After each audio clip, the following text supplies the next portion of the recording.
Hello and welcome back to another evening of shared stories and deep dives. Tonight, we're going somewhere a little different. We are leaving the world of wizards and wands behind, at least for now, and stepping into a universe where superheroes exist. But these are not the kind of superheroes you grew up watching on Saturday mornings. These ones are messy. They are dangerous. They are deeply, deeply flawed. And at the center of it all is one man, or rather, one creation, who might be the most fascinating villain put on screen in the last decade. Tonight, we are telling the entire story of Homelander. We are going to cover everything. Where the universe he lives in came from, the real history of the company that made him, how he was born, if you can even call it that, what his childhood was actually like, locked away in a laboratory with no parents, no friends, and no one who genuinely cared about him. We will walk through his rise to becoming America's so-called greatest hero.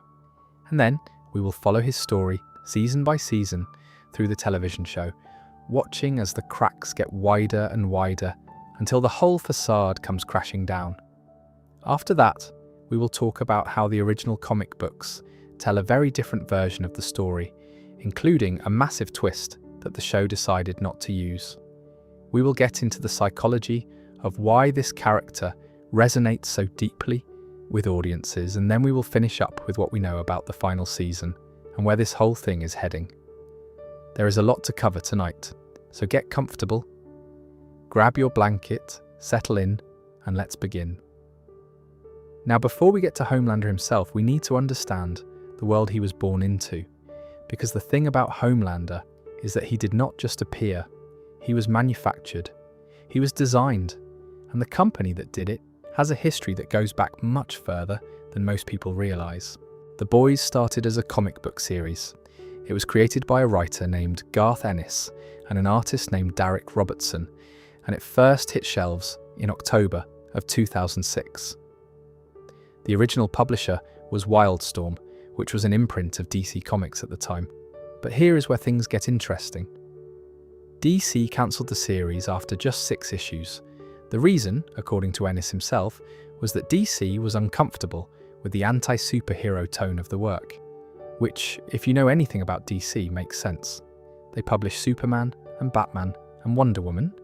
They were not exactly thrilled about a comic that portrayed superheroes as corrupt, violent, hedonistic disasters propped up by a soulless corporation. But the cancellation ended up being a blessing.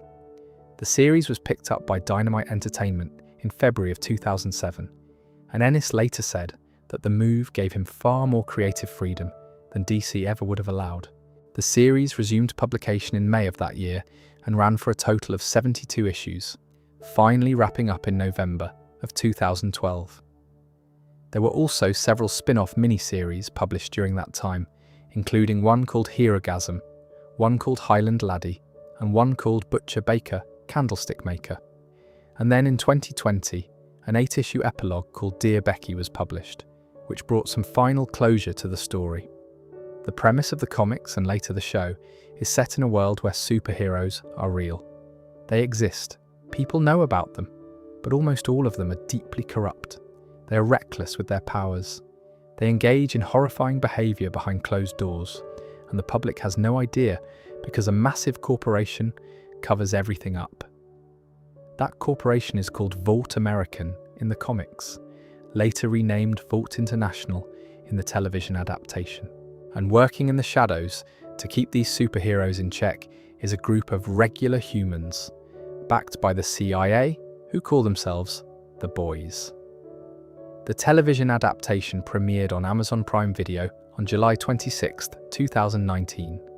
It was developed by a showrunner named Eric Kripke, who is probably best known for creating the show Supernatural. The main cast includes Carl Urban as Billy Butcher, the rage-fueled leader of the Boys, who has a deeply personal vendetta against Homelander. Jack Quaid plays Huey Campbell, a regular guy who gets pulled into the fight after his girlfriend is accidentally killed by a superhero. Erin Moriarty plays Annie January, also known as Starlight, an idealistic young hero who joins the Seven and quickly discovers how rotten the system really is.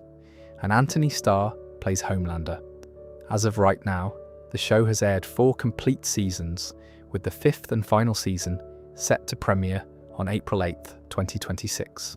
But to really understand Homelander and where he comes from, we need to go back even further. We need to talk about Frederick Vought and a little blue liquid called Compound V. Frederick Vought is the man who started everything. In the show's timeline, he was born in Germany in the early 20th century. He earned his medical degree at the University of Munich and was recognized as having an unprecedented talent in genetics. At some point, he joined the National Socialist German Workers' Party, the Nazis, and he climbed high. Adolf Hitler himself appointed Frederick Vought as the chief physician at the Dachau concentration camp in 1939. That is where the experiments began. Using prisoners at Dachau as test subjects, Vought worked to develop a serum that could fundamentally alter human biology, granting the recipient extraordinary abilities. Superhuman strength, speed, durability, and in some cases abilities that went far beyond the physical, things like flight, energy projection, and enhanced senses. The serum was called Compound 5, and it worked. His first successful subject was his own wife. Her name was Clara Reisinger. After being injected with the original formula, now referred to as V1, Clara gained incredible powers and effectively became the first superhuman in the world. She would later adopt the superhero identity of Liberty, and much later, she would resurface under the name Stormfront. That last part becomes very important later in the story. Now here's the thing about Frederick Vought. He was a true believer in Nazi ideology, but he was also a pragmatist. By early 1944, it was becoming clear that Germany was going to lose the war. The Allied forces were closing in, and Vought, being as intelligent as he was ruthless, realized that if he stayed, he would either be killed or captured and tried for war crimes. So he made a deal. With covert assistance from the Allied powers, Frederick Vought was smuggled out of Europe and brought to the United States, along with his wife Clara and his knowledge of Compound 5. If this sounds familiar, it should.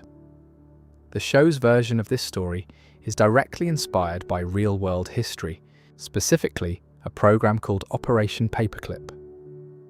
After World War II, the United States government secretly recruited over 1,600 German scientists, engineers, and technicians, many of whom had been members of the Nazi Party.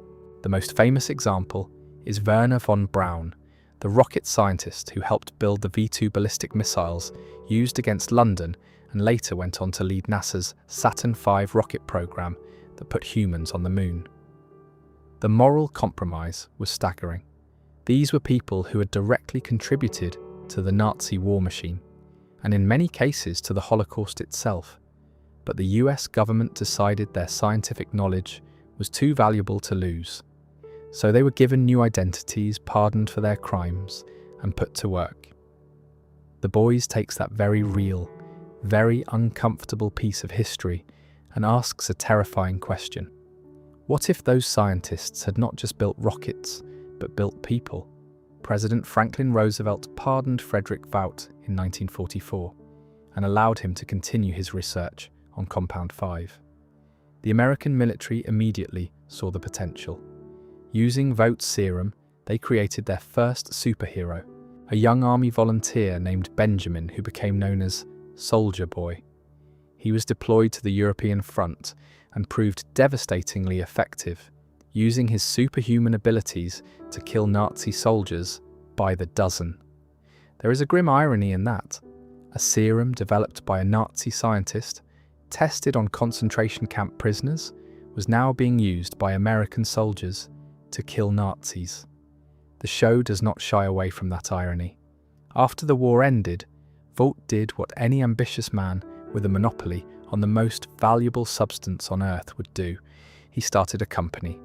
Vought American was formally incorporated in 1950, operating initially as a defense and research contractor dedicated to the continued development of supes as living weapons. But in 1952, the company underwent a major restructuring. It shifted from being purely a military enterprise into something much broader, a cultural and media institution built around the mythology of superheroes. This was the beginning of the superhero industrial complex that the show so brilliantly satirizes. Over the following decades, Vought grew into a multi-billion-dollar conglomerate. It produced movies, television shows, merchandise, theme parks, and most importantly, heroes.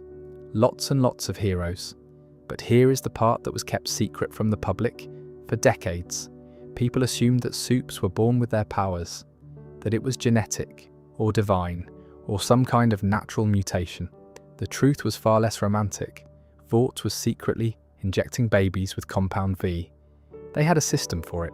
Immoral doctors contracted by Vought would select infants, and the serum would be administered without the parents' knowledge. Or rather, once the parents found out, they were compensated with hush money and forced to sign non-disclosure agreements. The whole operation was hidden behind a charity called Samaritan's Embrace, which shipped Compound V across the country, disguised as routine medical supplies. And this was not some small-scale operation. Vought created thousands of supes over the years. Each one was given a fabricated backstory to appeal to the public. Their powers were presented as God-given gifts or natural genetic advantages. The idea that a corporation was manufacturing superheroes in a lab from a serum invented by a Nazi scientist was so far from public consciousness that nobody even thought to question it. There is one more thing worth mentioning about Compound V before we move on. The original formula V1 was incredibly potent. It granted not just superhuman abilities, but also anti-aging properties, which is why characters like Stormfront and Soldier Boy are still alive and relatively young-looking decades after World War II. But over time, Vought created a cheaper, less effective version for mass production. The result was a newer generation of supes who were generally less powerful than those who received the original formula. Characters like A-Train, the Deep, and most of the modern supes were made with this watered-down version. This distinction matters because it explains why Homelander is so much more powerful than almost everyone else. He did not receive the standard version. He was given something far stronger. His creation was not part of the normal assembly line. Homelander was a special project, a priority initiative, and the story of how he was made is one of the darkest things in the entire franchise. So let's talk about that. In the television show's version of events, Homelander was born in the spring of 1981. He was the result of a Vought initiative called Project Odessa, and his creation was unlike anything the company had done before. Most supes were made by injecting babies with Compound V shortly after birth, but Homelander was engineered from the very beginning. He was not an existing baby who was given powers. He was conceived specifically to be a weapon. His biological father was Soldier Boy. Now, Soldier Boy did not know he had a son. Not for decades. Here is what happened. During the Cold War, Vought's premier superhero team at the time was a group called Payback, and Soldier Boy was their leader. In 1984, Payback and a CIA-backed group of Contras were sent on a covert joint operation in Nicaragua, codenamed Operation Charlie. But the mission was a setup. Soldier Boy's own teammates betrayed him, striking a deal with a Vought executive named Stan Edgar to get rid of him. They handed Soldier Boy over to the Soviet military. He was captured, transported to Russia, and spent decades being experimented on in a Soviet weapons facility. Before all of this happened, Vought had been harvesting Soldier Boy's genetic material. His semen was collected without his knowledge or consent, and it was used in Project Odessa to create an embryo that would be injected with an extremely high dose of Compound V. A homeless runaway, a woman whose name we never learn, was paid $2,000 by Vought to carry the embryo to term. $2,000. That is what Vought considered a human life to be worth. The birth itself was a horror show. The baby had already developed superpowers in the womb. When the moment came, the infant used his heat vision, his laser eyes, to burn his way out of his mother. She was killed instantly. Her body was torn open from the inside.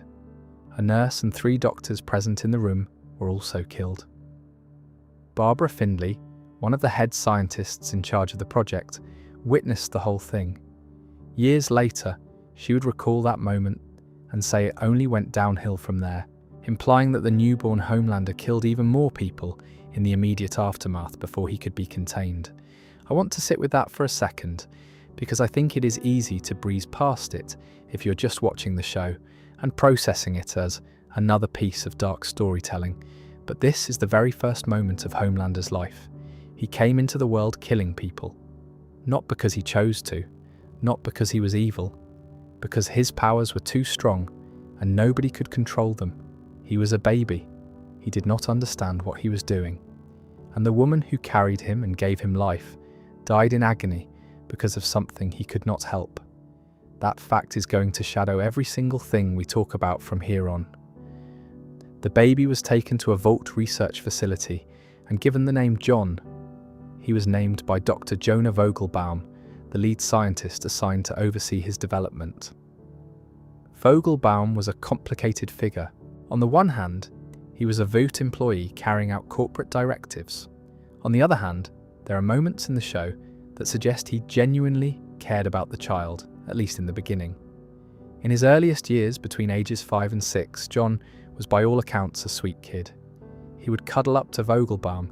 He loved hearing bedtime stories about Davy Crockett and Teddy Roosevelt. He was fascinated by the idea of the wilderness, of adventure, of manifesting destiny. If you'd seen him at that age and had not known what he was, you would have thought he was a perfectly normal little boy. Maybe a little lonely, maybe a little too eager for affection, but normal. The problem was that Vought did not want a normal boy. They wanted the most powerful being on the planet, and they believed that to create the most powerful being, they needed to push him hard. So the experiments began. Throughout his childhood, John was subjected to a systematic program of physical testing that can only be described as torture. His hand was forced into a furnace to test his heat resistance. He was submerged in boiling water. He was made to fight strength-enhanced Vought security guards, grown men in body armor, while he was still a child. These were not training exercises. They were stress tests, designed to map the limits of his abilities and then push past them. The psychological conditioning was just as brutal. John spent hours upon hours sitting in front of a projector that displayed carefully selected images designed to shape his ideology, his emotional responses, and his worldview. He was being programmed, not through magic or science fiction technology, but through the same basic principles of behavioral conditioning that have been used in real-world contexts for decades. Repetition, isolation, reward, punishment. And there is one detail from the original comics that I find particularly haunting. According to the source material, Homelander spent most of his youth chained to a hydrogen bomb. The threat was implied rather than stated. If he ever tried to escape, if he ever lashed out in a way that Vought could not control, they would detonate it. A child was kept compliant through the threat of annihilation. Not just his own, but everyone around him. The show does not depict this specific detail, but it captures the same idea through the physical experiments and psychological conditioning we see in the flashback scenes.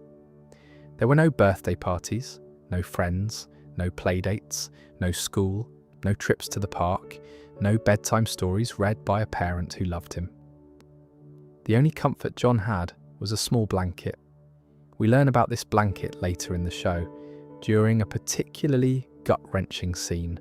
Vought decides to film a fake reality show featuring members of the Seven, where each hero visits their childhood home and talks about their upbringing. Homelander is brought to a house he has never seen before and told to make up stories about growing up there. He gamely plays along, talking about baseball trophies and birthday cakes and all the things that supposedly made up his wholesome American childhood. But then he walks into the bedroom, and there, placed on the bed by some Vought production assistant who thought it would be a nice touch, is the blanket. His actual blanket from the lab. the only real thing from his real childhood. The reaction is instant. His facade cracks. He becomes angry, then distressed, then volatile, because that blanket represents everything that was taken from him. Every normal experience he never had, every ounce of affection he was denied. And now, here it is, treated as a prop, a decoration for a fake room in a fake house to sell a fake story about a childhood that never happened. There is a woman who I have not mentioned yet, and she is arguably one of the most important figures in Homelander's life. Her name is Madeline Stillwell, and she was the Vice President of Vought International's Hero Management Division. Stillwell was the person who managed the 7-Day Today. She handled their schedules, their brand deals, their public appearances, and most importantly, she managed Homelander. Stillwell understood something about John that almost nobody else did. She understood that beneath the godlike powers and the terrifying potential for violence, there was a desperately lonely person who had never received genuine affection from another human being. He craved maternal love. It was the one thing he wanted more than anything else, more than power, more than fame, more than the adoration of millions. He wanted a mother, and Stillwell used that. She positioned herself as a nurturing, caring presence in his life, someone who believed in him, someone who was proud of him. She held him, she comforted him when he was upset, she let him rest his head on her. And in doing so, she gained an extraordinary level of control over the most powerful being on the planet. It was manipulation disguised as intimacy, and it worked because Homelander had no frame of reference for what real love looked like. He could not tell the difference between someone who cared about him and someone who was managing him. To him, they felt the same. Their relationship had deeply uncomfortable overtones. Homelander's fixation on Stillwell was not just emotional, but also sexual, and it carried distinctly Oedipal qualities. He was, in many ways, a child in a man's body, acting out a warped version of the parent-child bond he never experienced. And Stillwell was willing to lean into that dynamic as long as it kept him controllable. She was also the one who warned Homelander about Black Noir in a prequel episode from the animated series The Boys Presents Diabolical. We see a young Homelander making his debut as a member of the Seven. Stillwell pulls him aside and tells him that Black Noir is the Homelander before Homelander, implying that Noir was Vaught's previous attempt at creating a top-tier hero and that he could replace John if John did not perform. This was almost certainly a lie, or at least a strategic distortion of the truth, but it served its purpose. It made Homelander feel replaceable. It made him work harder to prove himself. It kept him dependent on Stillwell for reassurance. All of this, the lab, the torture, the conditioning, the manipulation, it produced exactly what Vought wanted. A being of almost limitless physical power who was emotionally stunted, psychologically unstable, and completely dependent on the corporation that created him. They built a god, but they built a broken one. And the tragedy of Homelander, the thing that makes him so much more than just a villain, is that you can see the exact mechanisms that broke him. You can trace every terrible thing he does as an adult directly back to what was done to him as a child. Now, I want to be very clear about something. Understanding where Homelander's behaviour comes from does not excuse it, not even a little. The show is very intentional about this. Plenty of people suffer terrible childhoods and do not become violent narcissists, but understanding the cause helps us understand the character, and it is what elevates Homelander from a simple bad guy into one of the most compelling fictional antagonists of the last 20 years. Let me tell you about his powers before we move on, because they matter for understanding just how dangerous he is and why everyone in this world is so afraid of him. Homelander can fly, not with a jetpack or wings. He just goes up. The mechanics are never fully explained in the show, but he can move through the air at tremendous speed. He has superhuman strength that far exceeds almost every other supe in the world. He once implied that he could drop an airplane from the sky if he wanted to, and nobody doubted him. He has super durability, meaning conventional weapons cannot harm him. Bullets bounce off. Explosives do nothing. Nobody in the show has managed to physically injure him in any meaningful way across 4 entire seasons. He has superhuman hearing and can listen to conversations happening far away. He has X-ray vision that allows him to see through solid objects, with one known limitation: he cannot see through zinc. And then there is his heat vision, which is arguably his most terrifying ability. Homelander can emit focused beams of concentrated heat from his eyes that can cut through virtually anything. He has used this power to slice people in half, to destroy aircraft, to burn through walls, and in one deeply disturbing scene, to murder a civilian in broad daylight in front of a cheering crowd. The combination of these abilities makes Homelander effectively indestructible and nearly omnipotent within the show's universe. This is not a villain you can punch your way through. This is not a problem that can be solved with a bigger gun. And that is precisely what makes The Boys such a compelling story. How do you stop someone who cannot be stopped? How do you fight a god who does not want to be challenged? The answer, as it turns out, is complicated, and it involves a lot of politics, a lot of betrayal, and a lot of very, very bad decisions. Let's talk about the Seven and the public face of Homelander, because this is where the character becomes truly fascinating. You have a man who was raised in total isolation, who never learned how to genuinely connect with another human being, who was conditioned through violence and propaganda, and then one day, Vought put a cape on him, gave him a smile to practice, and sent him out in front of the cameras. And he was brilliant at it. The Seven are Vought International's premier superhero team. Think of them as the Avengers, but corporately managed down to the last detail. Every public appearance is scripted. Every rescue is a potential branding opportunity. Every scandal is covered up, spun, or buried. The team has gone through many iterations over the decades, but during the time period covered by the show, the core members include Homelander as the leader, Queen Maeve, Black Noir, A-Train, The Deep, and later, Starlight. Others come and go, members are killed or expelled or replaced, but Homelander remains constant at the center of it all. Vought crafted a very specific public persona for Homelander. His fake origin story was that he was an alien who crash-landed in America as a baby, was found and raised by good, wholesome American parents, and grew up to dedicate his incredible powers to protecting the homeland. It is essentially Superman's backstory with a coat of patriotic paint, and that is entirely intentional. The character was designed by Garth Ennis as a dark mirror of both Superman and Captain America. He has Superman's powers and fake alien origin. He has Captain America's flag-draped aesthetic and nationalistic branding. He is what those characters would be if they had no morals, no genuine compassion, and were manufactured by a defense contractor instead of shaped by loving parents. Homelander's public image is that of the ultimate Boy Scout. Humble, patriotic, God-fearing, selfless. He gives speeches at rallies. He visits sick children in hospitals. He stands at podiums with his hand over his heart, cape rippling in carefully positioned fan-driven wind, and tells America that he will always be there to protect them. And millions of people believe it. They wear his merchandise. They name their children after him. They attend his fan conventions and cry when they meet him. But behind the cameras, the reality is very, very different. Homelander does not care about saving people. He cares about being seen saving people. There is a critical difference.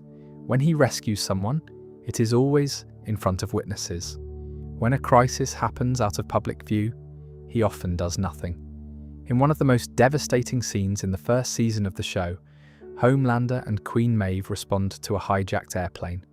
They attempt a rescue, but Homelander's reckless use of his powers accidentally damages the flight controls beyond repair. The plane is going down, no matter what. Queen Maeve wants to save as many passengers as they can carry, but Homelander refuses. He argues that if they save only some passengers, the survivors will tell the world that Homelander failed, that he could not save everyone. And to Homelander, that narrative is worse than everyone dying, so he leaves them. All of them. He flies away and lets every single person on that plane crash into the ocean and die. Then he goes on television and gives a tearful speech about how America needs to let superheroes into the military to prevent future tragedies like this one. That scene tells you everything you need to know about who Homelander really is. Image is not just important to him. Image is everything. Without his public persona, without the love and admiration of millions, Homelander has nothing. He has no friends, no family, no inner life that is not built on fear and narcissism. The public's love is the only thing that makes him feel like he exists. And when that love is threatened, when people start to doubt him or criticize him, he does not respond like someone who wants to earn back trust. He responds like someone who wants to punish them for daring to question him. This is the central tension of the entire show. Homelander is the most powerful being in the world, and he is one bad day away from snapping completely. The only things holding him back are his desire to be loved and his fear of losing that love. As those restraints weaken season by season, the danger escalates, and the people around him, both his allies and his enemies, are forced to navigate an increasingly unstable situation where one wrong word could end their lives in a flash of red light. Now let's get into the meat of it. The story of Homelander as told across 4 seasons of the television show. I'm going to walk through this season by season because the beauty of the character is in how he changes over time.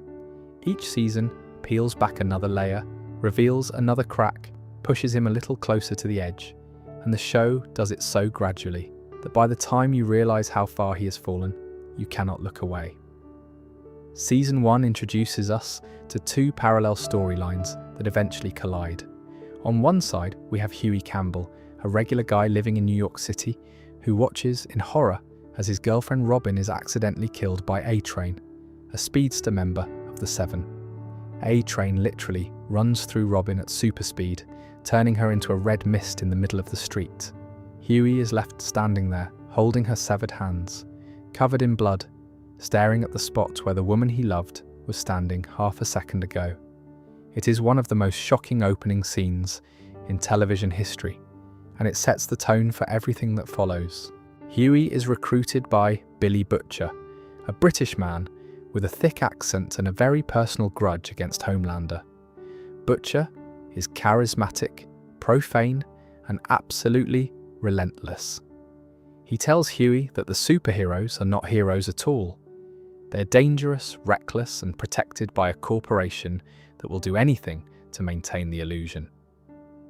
Butcher leads a group called the Boys, a ragtag team of regular humans who work in the shadows to keep the supes in check. The team also includes Mother's Milk, a methodical family man, Frenchie, a French operative with a talent for chemistry and a complicated past, and Kimiko, a young Japanese woman who was forcibly injected with Compound V by a terrorist group and now possesses incredible physical strength. On the other side of the story, Annie January, a young woman with light-based superpowers, fulfills her lifelong dream of joining the Seven under the name Starlight. Annie grew up idolizing these heroes. She believed they were everything they claimed to be, but on her very first day, she is sexually assaulted by the Deep, one of the Seven's members, who tells her this is how things work, and that nobody will believe her if she speaks up. It is a brutal initiation into the reality behind the curtain, and it begins Annie's gradual transformation from a naive believer into one of Homelander's fiercest opponents. As for Homelander himself, Season 1 gives us our first sustained look at what he is really like behind closed doors. We see his relationship with Madeline Stillwell. We see his jealousy when attention is diverted to other heroes. We see flashes of extreme violence when he feels disrespected, and we see his master plan.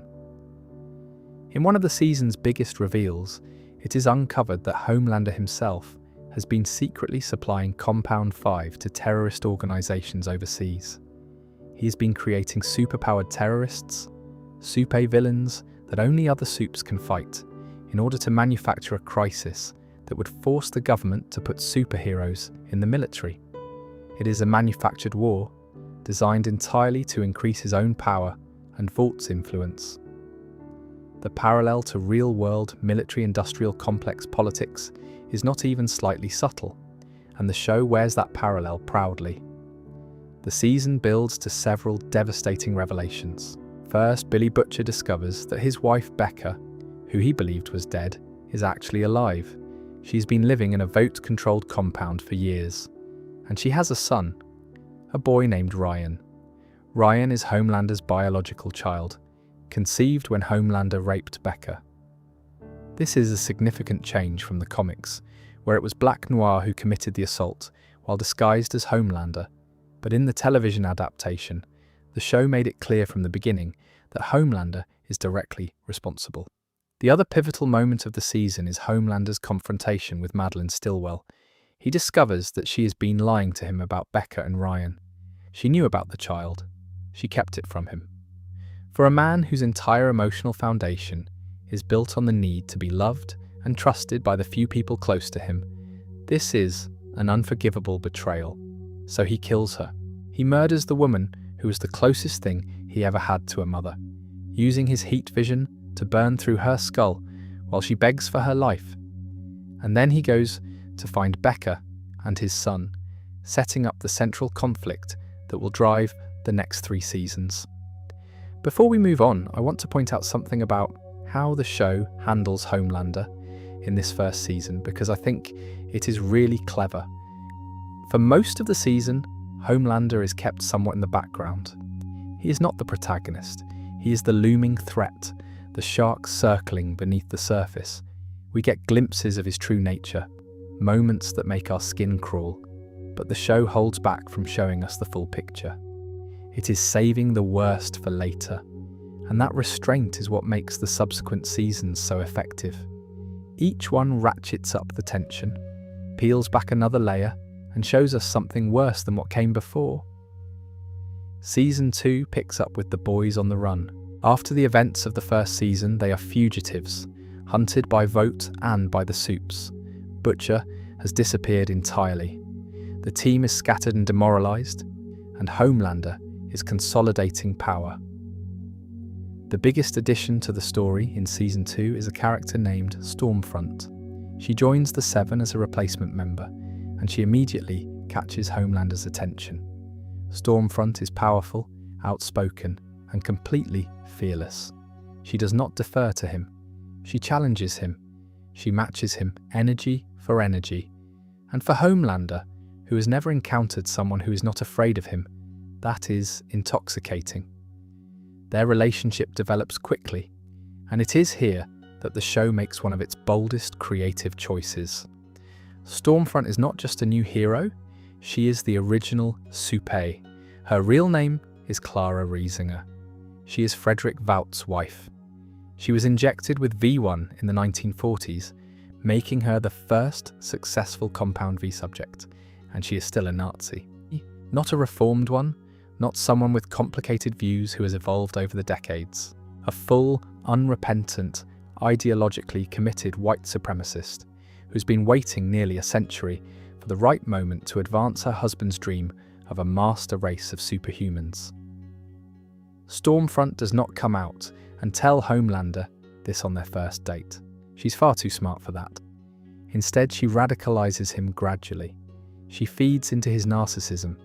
She tells him he is special, that he is the culmination of everything Frederick Vought dreamed of. She positions herself not as his handler like Stillwell was, but as his partner, his equal, the only person in the world who truly understands him. And for Homelander, who has never had an equal, who has never had someone look at him with something other than fear or manufactured affection, this feels like love. Maybe the first real love he has ever experienced. The problem, of course, is that Stormfront's version of love comes wrapped in fascist ideology. She is using Homelander the same way Stillwell used him, just with a different agenda. Stillwell wanted corporate control. Stormfront wants a race war. The season also deepens our understanding of Vaught's inner workings through the character of Stan Edgar, the CEO. Edgar is fascinating because he is one of the only people in the entire show who is not afraid of Homelander. In a remarkable scene, Homelander storms into Edgar's office and tries to intimidate him, flexing his power and reminding Edgar who is really in charge. And Edgar calmly, coolly, with the demeanor of someone discussing a mildly annoying spreadsheet, explains to Homelander that Vought is not a superhero company. It is a pharmaceutical company, and the most valuable asset is not Homelander. It is Frederick Vought's formula for Compound 5. To Edgar, Homelander is a product, replaceable, upgradable, and Homelander, for all his godlike power, has no idea how to respond to someone who simply is not impressed. Season 2's climax involves Stormfront's Nazi past being exposed to the public. There is a massive confrontation. Stormfront is beaten and severely injured, and Homelander finds himself more isolated than ever. The woman he thought loved him was using him. The company he works for sees him as a product. The public is starting to question him. Everything he built his identity on is crumbling. And a man like Homelander does not respond to vulnerability with self-reflection. He responds with rage. Season 3 opens roughly 1 year after the Stormfront scandal, and on the surface, things look stable. The boys have struck an uneasy truce with the Seven. They're working under Victoria Newman's Bureau of Superhero Affairs, officially tasked with apprehending problematic supes. Homelander and Butcher have entered a kind of Cold War, circling each other, both waiting for the other to make a move.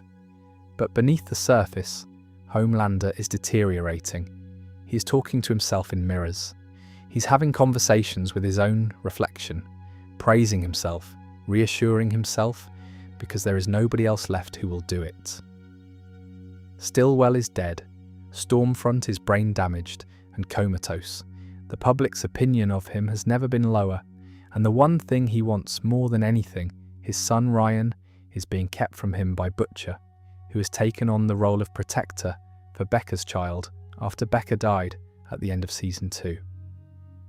Ryan accidentally killed his own mother by using his powers in a moment of panic, and Butcher promised Becca on her deathbed that he would keep Ryan safe from Homelander.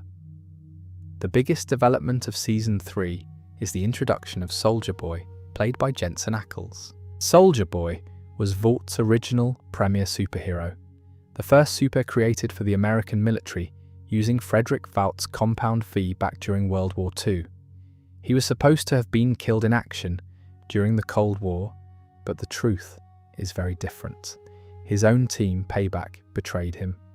They ambushed him during a covert mission in Nicaragua in 1984, knocked him unconscious, and handed him over to the Soviet military.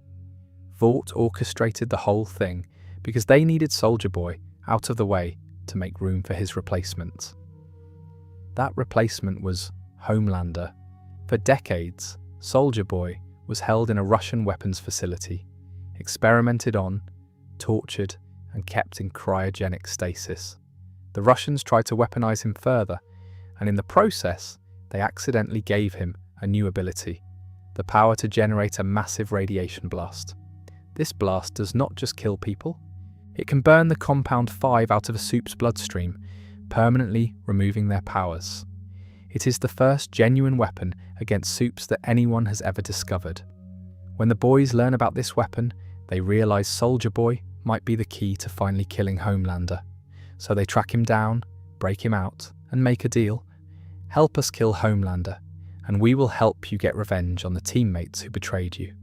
Soldier Boy agrees, but for his own reasons, which become clear as the season progresses. Here is where things get really interesting for Homelander's story. Partway through the season, it is revealed that Soldier Boy is Homelander's biological father. Not by choice, mind you. Vought harvested Soldier Boy's genetic material without his consent and used it to create Homelander through Project Odessa. When Homelander discovers this, he is elated. He has spent his entire life believing he had no parents. Now here is his father, alive and incredibly powerful. Maybe, Homelander thinks, this is the person who will finally understand him. The person who will be proud of him. the person who will love him the way a parent is supposed to love a child. But Soldier Boy is not that person. Not even close. Soldier Boy takes one look at Homelander and is disgusted. He sees weakness. He sees neediness. He sees a man who craves approval and affection. And to Soldier Boy, who was raised in a culture of toxic masculinity and Cold War machismo, those are unforgivable flaws. He calls Homelander a disappointment. He says he wishes Homelander had never been born. And you can see the moment it lands. You can see the exact instant when something inside Homelander shatters. Because he has been rejected his entire life. By Vought, by Stillwell, by Stormfront, by the public. But being rejected by his own father, the one person he had pinned all his remaining hope on, that is the wound from which Homelander will never recover. The season also features the show's adaptation of Herogasm, an event from the comics that involves a massive soup gathering that is equal parts orgy and conspiracy. In the show's version, it serves as the backdrop for a three-way confrontation between Homelander, Soldier Boy, and Butcher. By this point, Butcher has been using Temp V, a temporary version of Compound V that gives regular humans superpowers for 24 hours. The catch is that it is killing him. Each dose brings him closer to death, but Butcher does not care. He will burn through his own body if that is what it takes to protect Ryan and destroy Homelander. The confrontation does not go the way anyone planned. Soldier Boy is too unstable, too driven by his own rage to be a reliable weapon. Ryan gets caught in the crossfire, and Butcher is forced to make an impossible choice between killing Homelander and saving Ryan. He chooses Ryan. Soldier Boy is subdued and put back into containment. Homelander survives, but the landscape has changed forever. The season ends with one of the most chilling scenes in the entire show. At a public rally outside Vought Tower, Homelander introduces Ryan to the crowd. A pro-Starlight protester in the audience throws a can that hits Ryan in the head. Without hesitation, Homelander turns and fires his heat vision directly at the man, killing him instantly in front of hundreds of witnesses. There is a beat of silence, and then the crowd starts cheering. They applaud, they chant his name, and Homelander, standing there with blood still misting in the air, smiles, because he has just discovered something terrifying. He does not need to pretend anymore. A significant portion of the American public does not just tolerate his violence, they celebrate it. They want a strong man who will hurt the people they do not like, and Homelander is more than happy to be that person. That moment is the hinge point of the entire series. Everything before it was Homelander pretending to be good while doing terrible things in secret. Everything after it is Homelander realizing he does not have to pretend. Season 4 begins 6 months after Soldier Boy's defeat, and Homelander is in a strange place. Physically, he is as powerful as ever. Politically, he is riding a wave of populist support. But psychologically, he is starting to unravel in new ways. He is aging. For the first time in his life, he notices physical signs of getting older. And for someone who was told he was essentially a god, this is existentially terrifying. If he can age, he can deteriorate. If he can deteriorate, he might one day be weak. And weakness for Homelander is the thing he fears more than anything else. He is also dealing with the fallout from his ongoing trial. Yes, Homelander is actually on trial for the murder of that Starlighter protester. The public is divided. His supporters see the trial as political persecution. His opponents see it as a long overdue reckoning. The tension between these two camps is exploited masterfully throughout the season. To address his strategic limitations, Homelander recruits someone new. Her name is Sister Sage, and her superpower is that she is the smartest person alive. That is it. No super strength, no flight, no lasers, just intelligence so far beyond normal human capacity that she can see patterns, predict outcomes, and manipulate systems at a level that nobody else can comprehend. Homelander visits her and asks for help. Sage, who has spent her entire life being dismissed and underestimated by a world too stupid to appreciate her, sees in Homelander a tool, a weapon she can point in the right direction. She agrees to become his consigliere, his strategic advisor. Sage's plan is elegant in its brutality. The goal is to take over the United States government, not through a military coup or open warfare, but through the democratic system itself. The steps are as follows. First, inflame public tension between Homelander supporters and their opponents. Use false flag attacks, media manipulation, and strategic provocations to push the country toward a breaking point. Second, install a sympathetic figure in the White House. Victoria Newman, who is secretly a super herself, is being pressured into cooperating with Homelander. The plan is for Robert Singer and his running mate Newman to win the presidential election, and then for Singer to be assassinated, leaving Newman as president and effectively handing Homelander the keys to the executive branch. There is also a darker element to the plan. Homelander and Sage enlist the help of a wealthy supe named Tech Knight, whose family owns a chain of private prisons built by his slave-owning ancestors. These prisons are intended to serve as internment camps for dissidents once the takeover is complete. Anyone who opposes Homelander, any starlighter, any journalist, any politician who refuses to kneel, will be rounded up and imprisoned. Now, the plan does not go smoothly. Several things go wrong over the course of the season. A-Train, who has been secretly feeding information to the boys, becomes a mole within the Seven. Homelander discovers the betrayal and is furious. He fires Sister Sage in a fit of impulsive rage, egged on by another new Seven member named Firecracker, a right-wing media personality whose loyalty to Homelander is more emotional than strategic. But here is the thing about Sister Sage. She is the smartest person alive. She planned for Homelander's impulsiveness. She planned for the setbacks. She planned for the curveballs. And she had contingencies for everything. In the season finale, everything comes to a head.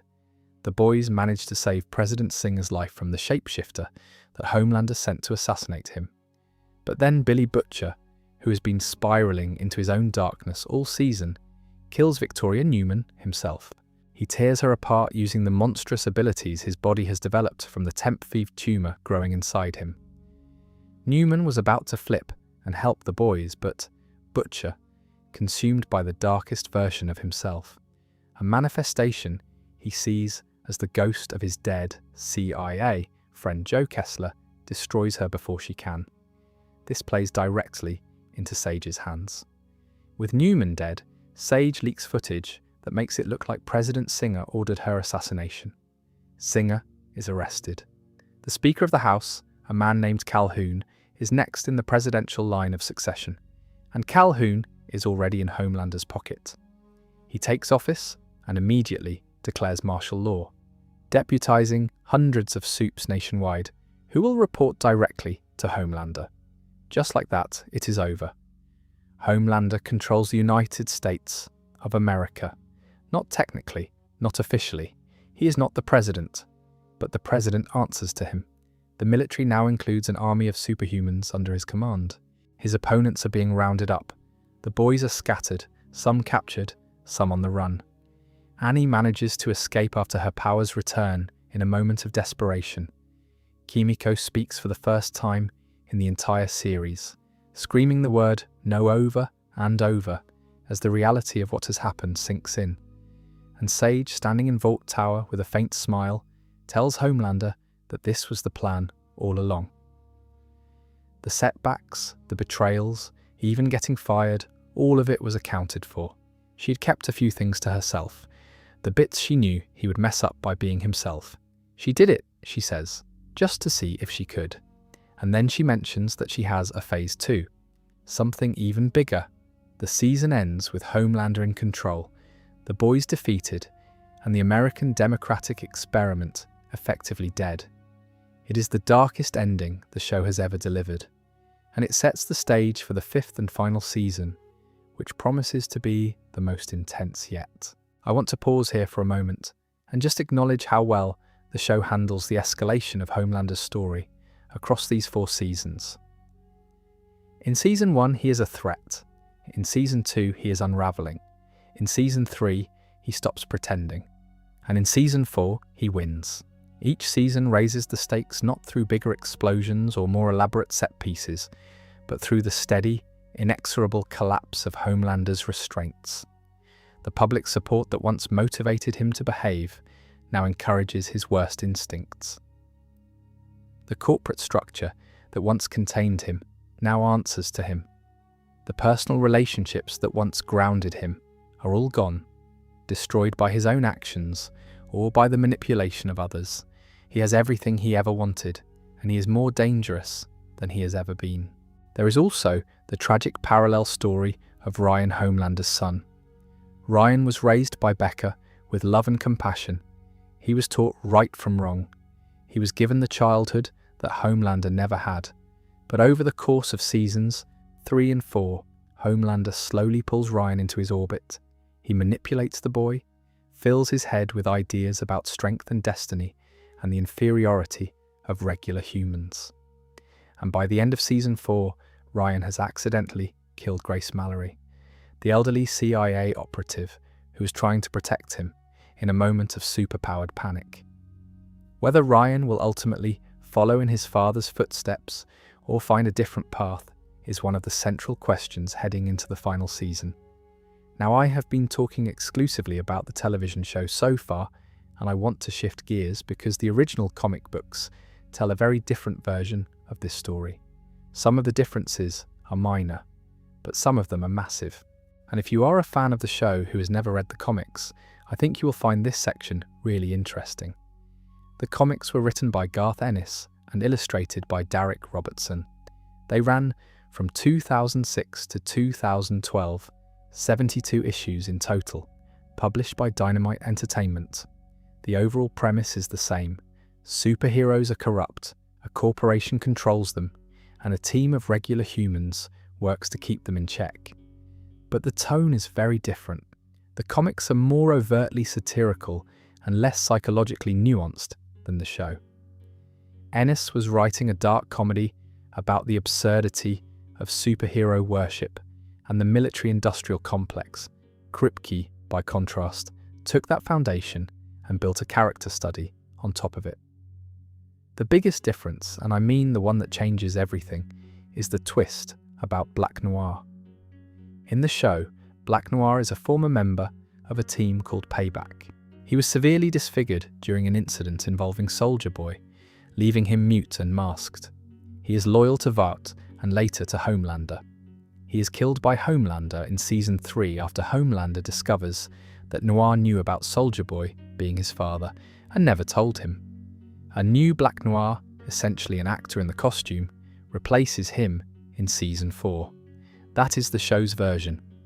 In the comics, Black Noir is Homelander's clone.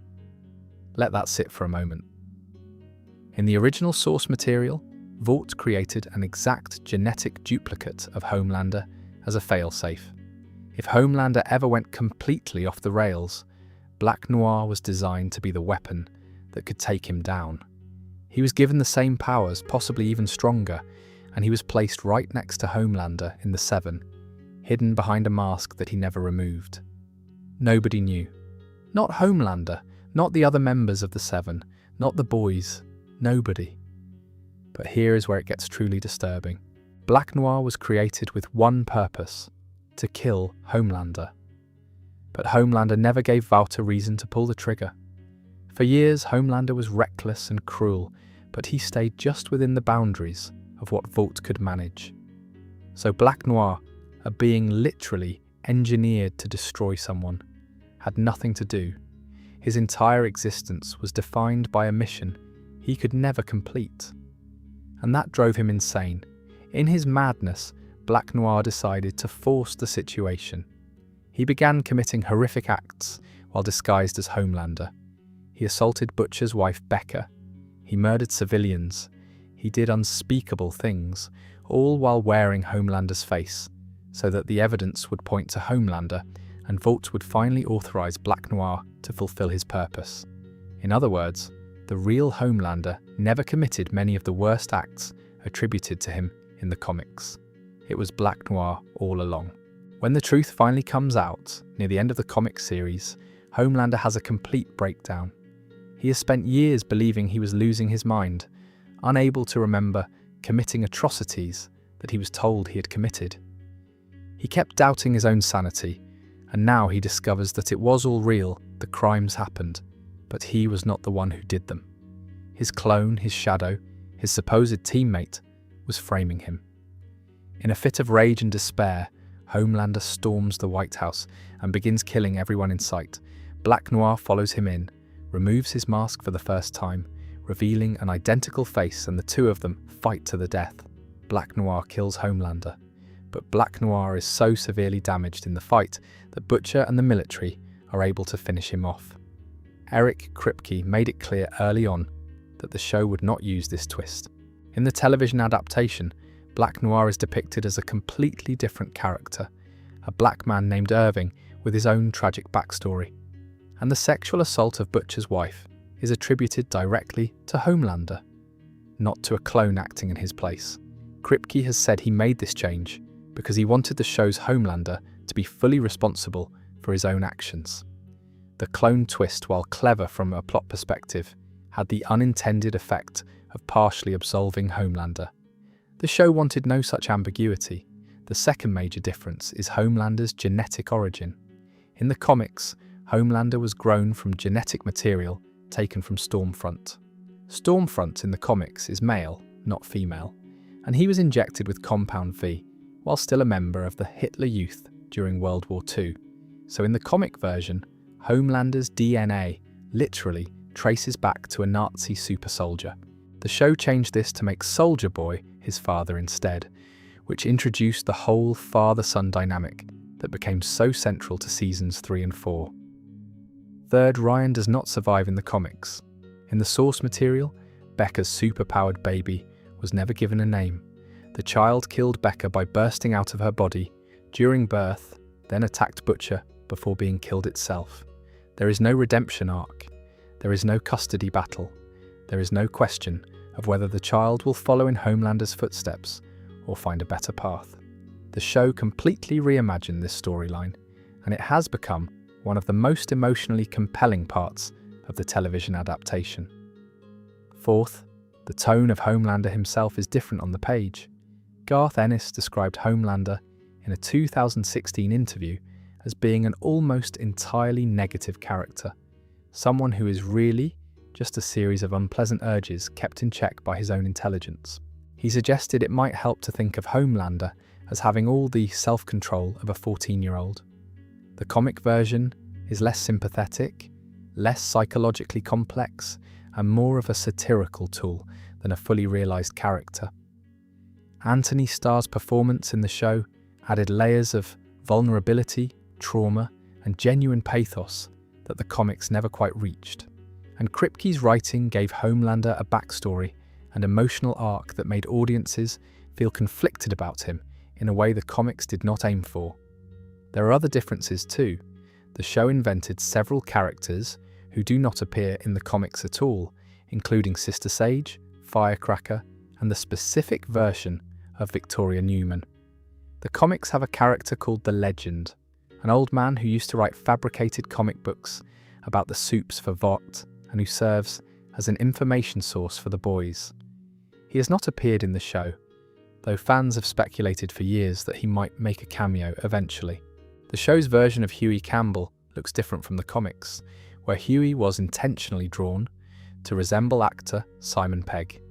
And the political allegory in the show is much more directly aimed at contemporary American politics than the comics, which were set in a post-9/11 world with different satirical targets. Alright, that covers the major comic differences. Now before we get into the psychology and themes of Homelander, I want to spend a little more time in the world of the boys, because one of the things the reference video does so beautifully with the Hogwarts material is take detours into the supporting lore. So let's talk about the other members of the Seven and some of the characters who orbit Homelander's story, because they help illuminate who he is. Queen Maeve is probably the most tragic member of the Seven after Homelander himself. Her real name is Maggie Shaw, and she was once a genuinely heroic person. She wanted to help people. She believed in the mission. But decades of working alongside Homelander, watching him commit atrocities she was powerless to stop, watching Vought cover everything up, slowly broke her spirit. She became an alcoholic. She became cynical. She stopped trying. When we meet her in the show, she is essentially sleepwalking through her career, putting on the costume and showing up to events but checking out emotionally. Over the course of the series, she gradually rediscovers her courage. In Season 3, during the confrontation with Soldier Boy, Maeve sacrifices her own powers to save others. Soldier Boy's radiation blast burns the compound V out of her system, permanently removing her abilities. She survives, but she is no longer a supe. And for Maeve, that is actually a kind of freedom. She walks away from Vought, from the Seven, from all of it, and gets to live a normal life for the first time. A-Train is the speedster who killed Huey's girlfriend Robin in the very first episode. He is the fastest person alive, but his addiction to Compound V, which he uses as a performance enhancer to maintain his speed, leads to a heart attack and a long recovery. A-Train's story is one of someone who repeatedly tries to do the right thing, but keeps falling short, keeps choosing self-preservation over principle. By Season 4, he has become a mole for the boys, feeding information to Mother's Milk about Homelander's plans. But even this act of courage is complicated by self-interest. A-Train knows that Homelander's regime will eventually come for him too. His betrayal is as much about survival as it is about morality. The Deep is a character who started the show by sexually assaulting Starlight and has since become one of the most pathetic figures in the story. His real name is Kevin, and his superpower is aquatic communication and underwater breathing. He can talk to sea creatures. The show uses him as a running commentary on the banality of evil. The Deep is not a mastermind. He is not particularly cruel or intelligent. He is just weak. He goes along with whatever the most powerful person in the room wants because he is terrified of being discarded. He joins a parody of Scientology. He marries a woman chosen for him by the church. He does whatever Homelander asks, and he is rewarded for his obedience with a seat at the table, even though everyone at that table knows he is a joke. Starlight, Annie January, is in many ways Homelander's opposite. She was also given Compound V as a baby. She was also raised to be a hero. But unlike Homelander, Annie had a mother who loved her, even if that love was complicated by the mother's own ambitions and the weight of the secret she kept about Annie's powers. Annie has something Homelander never had, a genuine moral compass. She knows right from wrong, not because she was programmed, but because she was raised by someone who cared. And that difference, the difference between a child who was loved and a child who was not, is one of the central thematic pillars of the entire show. Then there is Billy Butcher, who is not a member of the Seven but is Homelander's mirror image on the other side of the story. Butcher is driven by the same kind of obsessive rage that drives Homelander. He has also been shaped by trauma. He lost his wife to Homelander's violence. He has spent years pursuing revenge at the cost of every relationship in his life. And as the show progresses, Butcher starts to become something frighteningly similar to the thing he is trying to destroy. By Season 4, after injecting himself with Temp V and developing monstrous abilities of his own, Butcher is arguably as dangerous and as morally compromised as Homelander. The show asks a question, through Butcher, that it also asks through Homelander. What happens to a person when the thing they care about most is taken from them, and the only thing left is the anger? Let's talk briefly about Compound V variants, because this is good lore for anyone who wants to understand the mechanics of this universe. As I mentioned, the original formula, V1, is the strongest version. It was used on Stormfront and Soldier Boy, and grants anti-aging along with powers. The modern version, which most current supes received as babies, is weaker and cheaper. Then there is Temp V, also called V24, which was introduced in Season 3. Temp V gives a regular adult person superpowers for approximately 24 hours. The abilities vary from person to person and from dose to dose. Butcher gains super strength and heat vision, similar to Homelander's. Huey gained the ability to teleport. The catch is that Temp V is lethal after 3 to 5 uses. It causes lesions on the brain that eventually kill the user. There is also the soup-killing virus, which becomes important in seasons 4 and 5. Developed by scientists at Godolphin University, the setting of the spin-off show Gen V, this virus was designed to target Compound V in a soup's bloodstream and destroy them from the inside. It is essentially a biological weapon against superheroes. The virus was still in its experimental stages during Gen V's first season, but by the time it appears in The Boys Season 4, various factions are trying to refine it. Butcher wants to make it airborne, so it can wipe out all soups everywhere. Others want to use it more selectively. The virus represents the ultimate escalation of the conflict, the possibility of superhero genocide. And there is Soldier Boy's radiation blast, which operates differently from the virus. Rather than killing soups, Soldier Boy's blast burns the Compound V out of their system, effectively depowering them permanently. This happened to Kimiko and to Queen Maeve. Kimiko later regained her powers by injecting herself with another dose of Compound V, which proved that the depowering is not truly permanent if more V is available, but it remains one of the few demonstrated methods of neutralizing a super without killing them. One more thing worth mentioning is that Compound 5 does not physically leave a super's body. It stays in their circulatory system permanently. This is why the virus can target it, and it is also why Soldier Boy's radiation can burn it out. The V is always there, flowing through their veins, maintaining their powers. Remove the V, and you remove the powers. This was confirmed in the show, and also explored extensively in Gen V. Since we've been talking about the mechanics of Compound V, let me take a little detour and fill in some of the broader history of Vought International between World War II and the present day, because the show drops these details across 4 seasons and it is helpful to have them all in one place. After Frederick Vought was pardoned by President Roosevelt in 1944 and allowed to continue his research in the United States, the first decade was focused on military applications. Soldier Boy was the flagship product. He was deployed in the final stages of World War II, then used extensively during the Cold War as a propaganda tool and a covert weapon.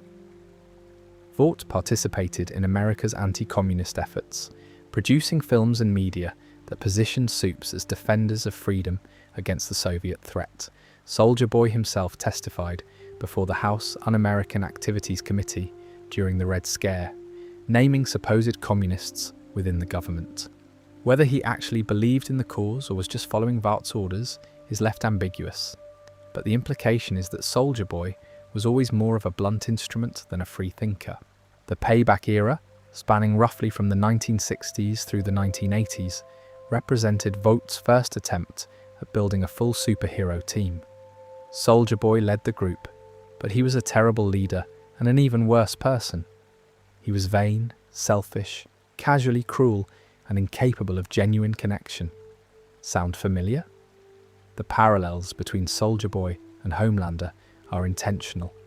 Father and son, separated by decades but shaped by the same institutional forces. Both were given immense power and no moral guidance. Both were used as tools by a corporation that saw them as products rather than people. The primary difference is that Soldier Boy had enough of a human upbringing. He was an actual person before he became a soup, to at least function in normal society, even if he did so badly. Homelander never had that foundation. The betrayal of Soldier Boy in Nicaragua in 1984 was a watershed moment for Vought. Stan Edgar, then a rising executive within the company, orchestrated the deal with payback to hand Soldier Boy over to the Russians. Edgar understood that Soldier Boy had become a liability. He was too volatile, too hard to control, and his brand was starting to feel dated. America did not want a World War II hero anymore. They wanted something shinier, newer, more media-friendly. They wanted Homelander. With Soldier Boy out of the picture, Vought could focus entirely on their new star. Project Odessa moved forward. Homelander was born in 1981, 3 years before Soldier Boy's capture. But it was not until Soldier Boy was gone that Vought fully committed to making Homelander the face of the company. The transition from Payback to the Seven represented a complete overhaul of Vaught's public strategy. Payback had been positioned as military heroes, soldiers in capes. The Seven were positioned as celebrities, influencers, brand ambassadors who happened to have superpowers. It was a shift from patriotism to capitalism, from duty to entertainment. And Homelander, who had been shaped from birth to be the perfect corporate asset, was the centerpiece of the new model. The formation of the Seven is never given a precise date in the show, but it took place sometime in the late 1990s or early 2000s. The prequel episode from Diabolical shows a young adult Homelander joining the team and immediately clashing with the existing members. He is nervous, eager to please, and visibly uncomfortable in social situations. This is a Homelander who has just emerged from the lab, who is experiencing the public world for the first time, and who does not yet understand how to navigate human interaction. Over time, with Stillwell's coaching and Vaught's media machine behind him, he learns, or rather, he learns to perform. The charm, the smile, the patriotic speeches, none of it is natural. It is all learned behaviour, practiced and refined until it becomes second nature. But the artifice is always there beneath the surface, and the people who spend enough time around Homelander can usually sense it, even if they cannot name it. One thing that strikes me about the timeline is how relatively young Homelander is within the show's present day. He was born in 1981, which makes him approximately 43 or 44 years old during the events of Season 4, set roughly around 2024 or 2025. He has been the face of Vought for roughly 2 decades. He has spent about 18 years of his life locked in a lab, and then another 25 years as a public figure, which means that the Homelander we see on screen, this towering, terrifying, seemingly invincible figure, has actually spent less than half his life as the person the world sees. The other half was spent as a lab rat, a test subject, a child screaming into a void where nobody could hear him, and that child is still in there. Under the cape and the bravado and the laser eyes, that frightened, lonely little boy is still driving the machine. This connects to something the show does brilliantly with the character of Jonah Vogelbaum. Vogelbaum was the lead scientist who raised Homelander in the lab. He named him John. He read him bedtime stories. And then he subjected him to years of torture and conditioning because Vought demanded it. When Vogelbaum appears in the show as an elderly man, there is visible guilt in his eyes. He knows what he did. He knows that he took a child who was capable of love and methodically destroyed that capacity because his employer told him to. And when Homelander confronts him, there is a moment where you can see that Vogelbaum wants to apologise. He wants to say he is sorry. But what would that even mean? How do you apologise for stealing someone's humanity? Vogelbaum's guilt does not undo the damage. It does not fix anything. It just sits there, heavy and useless, a monument to good intentions that were never acted upon when they mattered. The other Vought executive worth understanding is Stan Edgar, played by Giancarlo Esposito. Edgar ran Vought International for decades, and he is the only character in the show who consistently treats Homelander as an employee rather than a god. Edgar is ice cold, ruthlessly intelligent, and completely unintimidated by Homelander's power. He manages the company with the pragmatic detachment of someone who knows that heroes are products, and products can be replaced. His relationship with Homelander is essentially that of a CEO dealing with a difficult but profitable asset. He does not fear Homelander because he does not respect him. And Homelander, who is accustomed to everyone around him being terrified, has absolutely no idea how to handle someone who simply does not care. Edgar is eventually outmaneuvered by Homelander and removed from power during Season 3, though he resurfaces in Season 4 when the boys free him to help in their fight against Vought. His influence on the story is enormous. He represents the corporate mindset that created Homelander, the belief that human beings can be manufactured, managed, and ultimately controlled through financial incentives and institutional power. And the show's argument is that this belief, this hubris, is what ultimately unleashes the monster. There is a fascinating parallel between Vought's approach to supes and how real-world institutions have historically tried to control dangerous technologies. You develop something powerful. You convince yourself that you can manage it. You build systems of containment and oversight. And then the thing you built exceeds your ability to control it, and you are left scrambling to deal with consequences you should have foreseen. Compound 5 is, in this reading, analogous to nuclear weapons or artificial intelligence or any number of real-world technologies that were developed with the assumption that human institutions could keep them in check.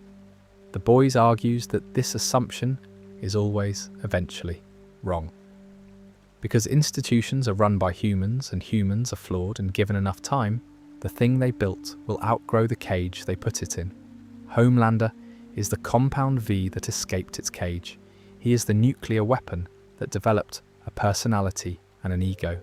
He is what happens when you create a god and then try to put a leash on him.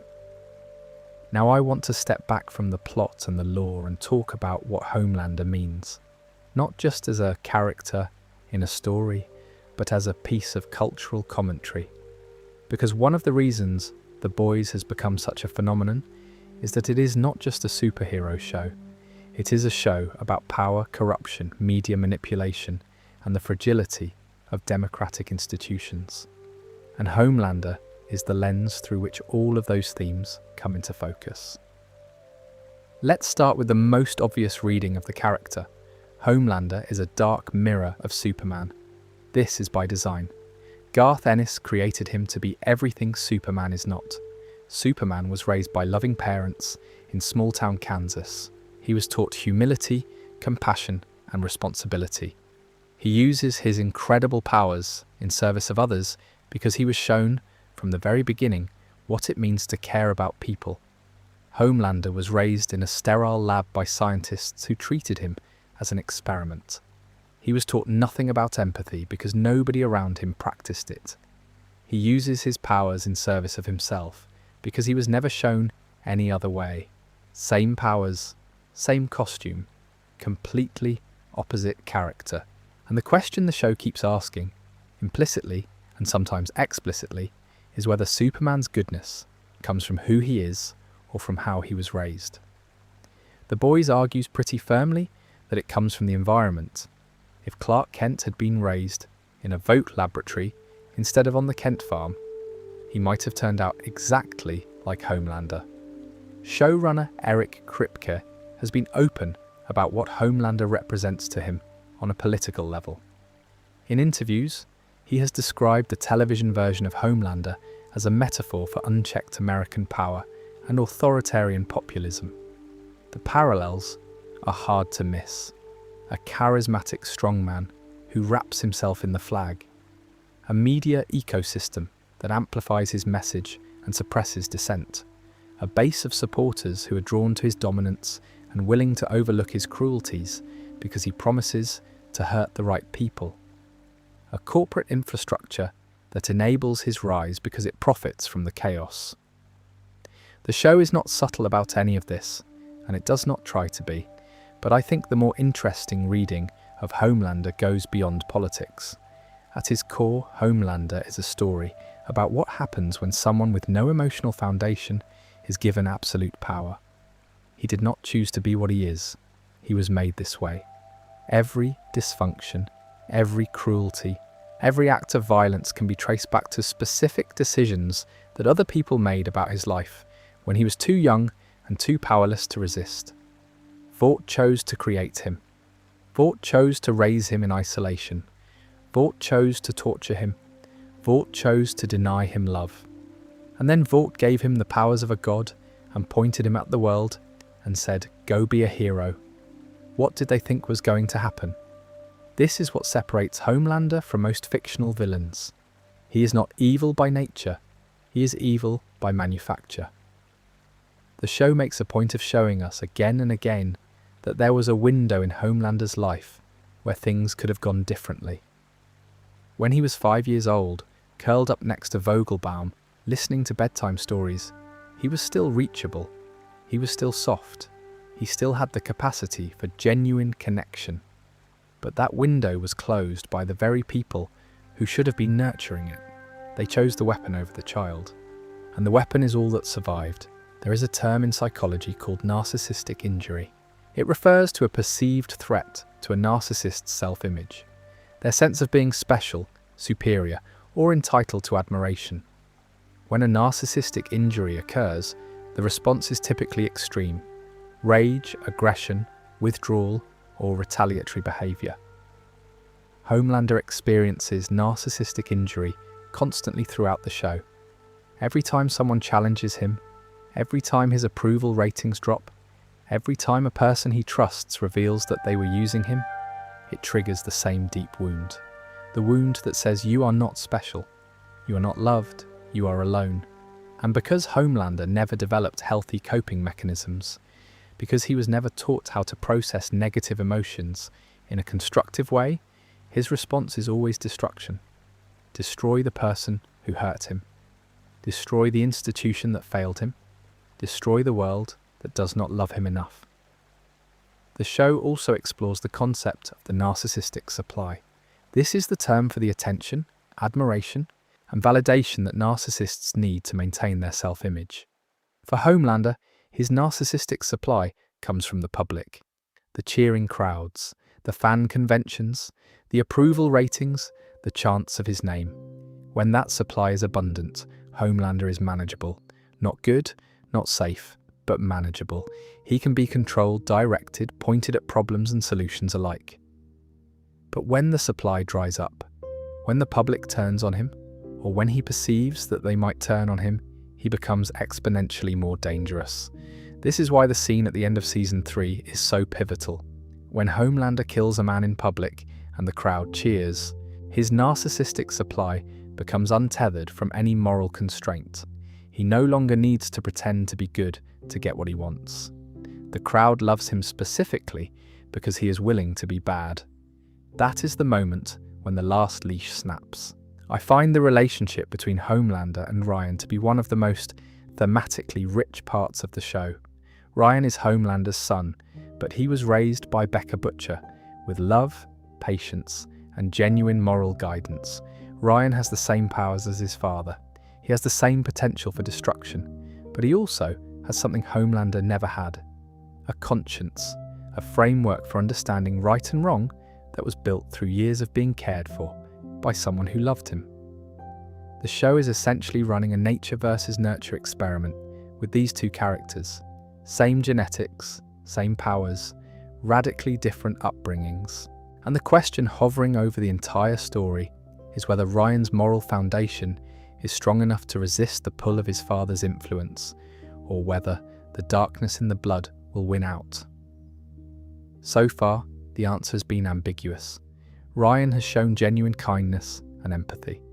He has also shown flashes of his father's temper and his father's capacity for violence. He accidentally killed his own mother in a moment of panic. He accidentally killed Grace Mallory in Season 4. Both times the violence was not premeditated, it was reactive, a reflex born of overwhelming emotion and uncontrollable power. But the pattern is troubling, and Homelander is actively working to pull Ryan toward his worldview, telling the boy that regular humans are beneath them, that strength is the only thing that matters, that the two of them are gods among insects. Whether Ryan ultimately rejects or embraces his father's ideology is likely to be one of the central dramatic questions of the final season. And given the show's track record of refusing easy answers, I would not expect a simple resolution.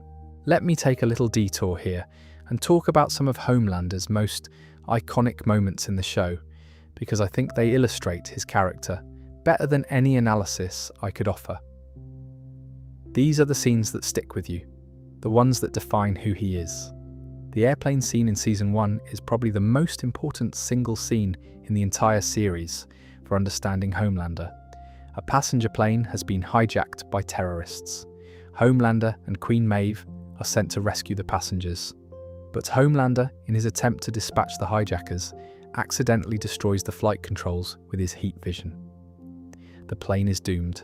There is no way to save it. Maeve wants to carry as many passengers off the plane as they can, maybe a few dozen, not everyone, but some.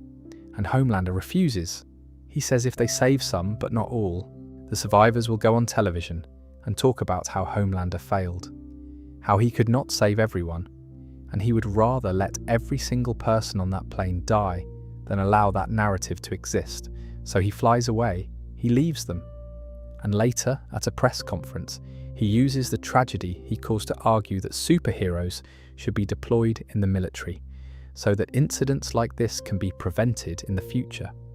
He turns his own failure into a marketing pitch, and that is Homelander in a nutshell. Every disaster is someone else's fault. Every tragedy is an opportunity. There is also the milk scene, which has become one of the show's most discussed and debated moments. Throughout Season 1, Homelander is shown to have a fixation on breast milk. He steals it from Stillwell's refrigerator. He drinks it when he is stressed or upset. In isolation, it seems bizarre and uncomfortable. But when you understand the context of his childhood, it makes devastating sense. Homelander was never breastfed. He was never held by a mother. He was never nurtured in the most basic, primal way that human infants are supposed to be nurtured. The breast milk fixation is a manifestation of that loss. It is regression. It is a grown man with the powers of a god trying, pathetically, to recreate the infant experience he was denied. And the fact that Stillwell enables this behaviour, that she uses it as another lever of control, makes it even more disturbing. The laser eyes courtroom scene in Season 4 is another defining moment. Homelander is on trial for the murder of the Starlighter protester he killed at the end of Season 3.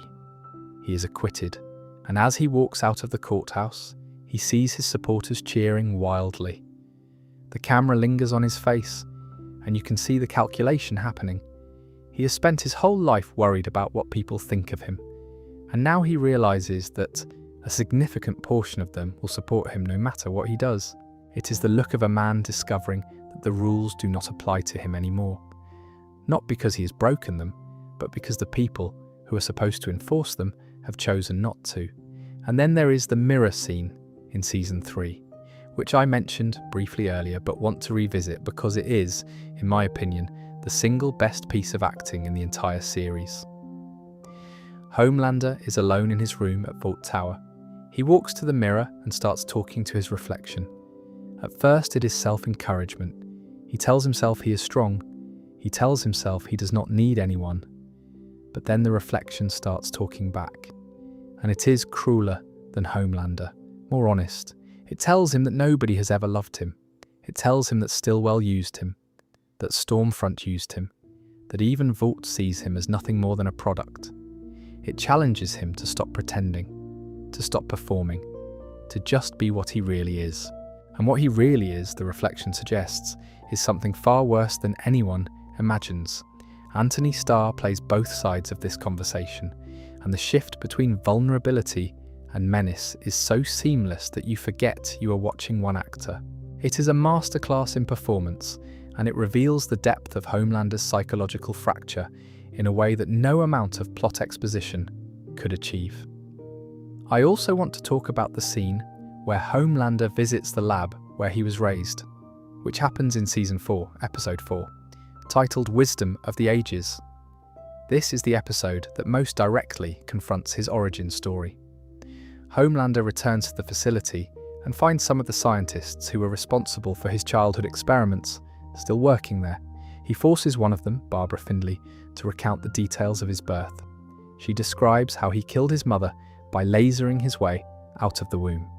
She describes how everyone in that facility was terrified of him from the moment he was born.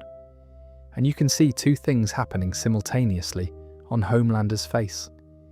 There is rage because these people tortured him and treated him as a thing rather than a person. And there is grief because hearing the details of his own birth confirms what he has always feared, that he was never wanted. Not by the mother who carried him, not by the scientists who raised him, not by anyone. He was created to be a product, and the first thing he ever did was kill the only person who might have loved him. That is an unbearable truth, and the episode lets it land with full force.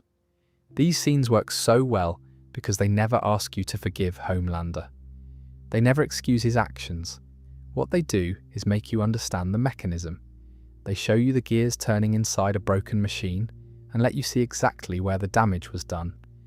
And that understanding makes his villainy feel earned rather than arbitrary.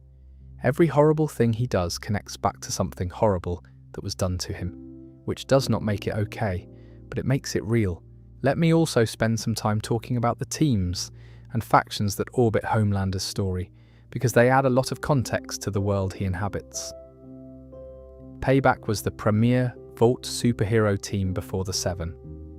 They were active during the Cold War era, with Soldier Boy as their leader. The team included Crimson Countess, who had energy projection abilities, Gunpowder, who was a weapons specialist, Mindstorm, who could trap people in their own nightmares, the TNT twins, a pair of siblings with explosive powers, Swatto, who could fly using insect-like wings, and Black Noir, who at that time was the original Black Noir, a skilled combatant who would later be disfigured during the betrayal of Soldier Boy. Payback's story is important because it shows that the dysfunction of the Seven is not new. Vought has always created teams of damaged, poorly managed supes and pointed them at problems without caring about the collateral damage. The betrayal of Soldier Boy by his own team, orchestrated by Stan Edgar, demonstrates that Vought has been willing to dispose of its assets whenever they become inconvenient. It happened to Soldier Boy, and eventually, it will happen to Homelander too. Or at least that is what some people are counting on. The boys themselves are worth discussing in a bit more detail because each member has a specific relationship with Homelander that illuminates a different facet of the conflict. Billy Butcher is Homelander's dark mirror, a man consumed by the same rage and obsession that drives Homelander, but from the opposite direction. Mother's Milk is the moral center of the team, the one who keeps reminding everyone that they are supposed to be better than the supes they're fighting. His personal connection to Vought runs deep. In the show, his grandfather was killed by Soldier Boy, who threw a car into the Milk family home. His father spent years trying to sue Vought over the cover-up and worked himself to death in the process. That generational trauma, that inherited mission of holding Vought accountable, is what drives Frenchie is a French operative with a talent for creating improvised weapons and a guilt-ridden past involving accidental civilian casualties. Kimiko, also known as the Female, was kidnapped from her home in Japan and forcibly injected with Compound Vi by the Shining Light Liberation Army, a terrorist group that Homelander himself helped arm with Compound V during his false flag operation in Season 1. So Kimiko's very existence as a supe is partly Homelander's fault, which adds an additional layer of motivation to her involvement with the boys. There is also Victoria Newman, who deserves a more extended discussion because her arc is so closely intertwined with Homelander's endgame. Newman first appeared in Season 2 as a seemingly idealistic congresswoman who was publicly crusading against Vought and the supes. She was hailed as a hero of the people, a brave political voice willing to stand up to the most powerful corporation in the world. But it was eventually revealed that Newman was herself a supe with the ability to explode people's heads by popping the blood vessels in their skulls. Even more shockingly, she was secretly working with Stan Edgar, playing both sides of the conflict for her own benefit.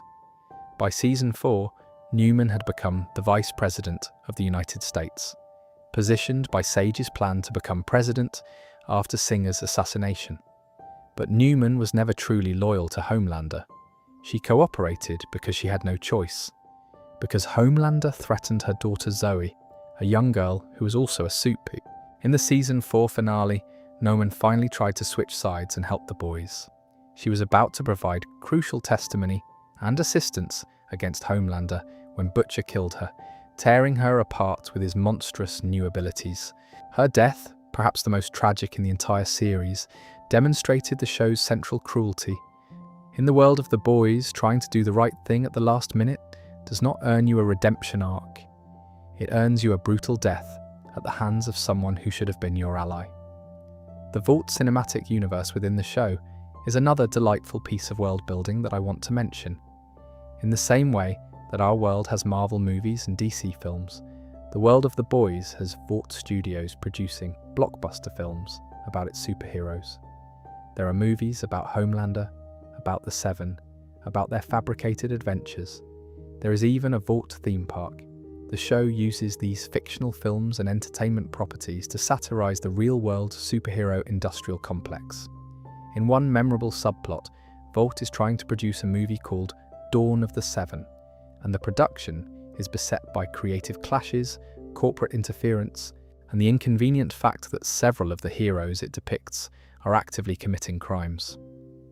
The parallel to how real studios manage their franchises while dealing with controversial talent is not exactly subtle. Vought News Network, or VNN, is the in-universe media outlet that serves as Vaught's propaganda arm. It is a clear parody of real-world cable news, with anchors who perform outrage and loyalty in equal measure. Cameron Coleman was VNN's primary anchor for much of the show, a man who clearly knew he was lying to the public, but did it anyway because it was his job. When Homelander discovered that Coleman was the suspected source of a data leak, he had Coleman beaten to death by members of the Seven. The murder was covered up and a replacement anchor was installed. VNN continued broadcasting without missing a beat.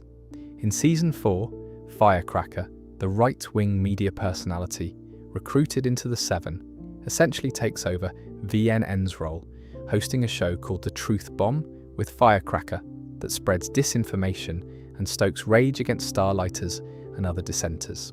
The show's portrayal of media as a tool of authoritarian power is one of its sharpest satirical elements. There is another layer to the psychology of Homelander that I think is worth spending some time on, and it relates to something that the show handles with remarkable subtlety. Homelander does not have a stable identity. When we talk about a person's identity, we usually mean a relatively consistent sense of who they are, what they value, and how they relate to the world. Homelander does not have that. He is a collection of performed roles: the patriotic hero, the stern leader, the devoted father, the wronged victim. He switches between these roles depending on what the situation demands and who he is trying to impress or intimidate. But beneath all the performances, there is nothing. No core, no authentic self, just a void where a person should be. This is what makes the mirror scene so powerful. Throughout the show, Homelander is shown talking to his own reflection. In Season 3, these scenes become particularly intense. He praises himself. He coaches himself. He has full conversations with his reflection as though it were a separate person. Some viewers interpreted these scenes as signs of a split personality or hallucination, but I think they represent something even more unsettling. Homelander does not know who he is without an audience. He literally needs to look at himself to feel like he exists. The reflection is the only reliable audience he has, the only one who will never leave, never betray, never stop applauding. It is the last refuge of a man who has no inner life. This connects to a broader theme of the show: the relationship between identity and performance. In the world of the boys, everyone is performing. The supes perform heroism for the cameras. Vought performs corporate responsibility while running a pharmaceutical empire built on Nazi science. Politicians perform competence while cutting deals with the very forces they claim to oppose.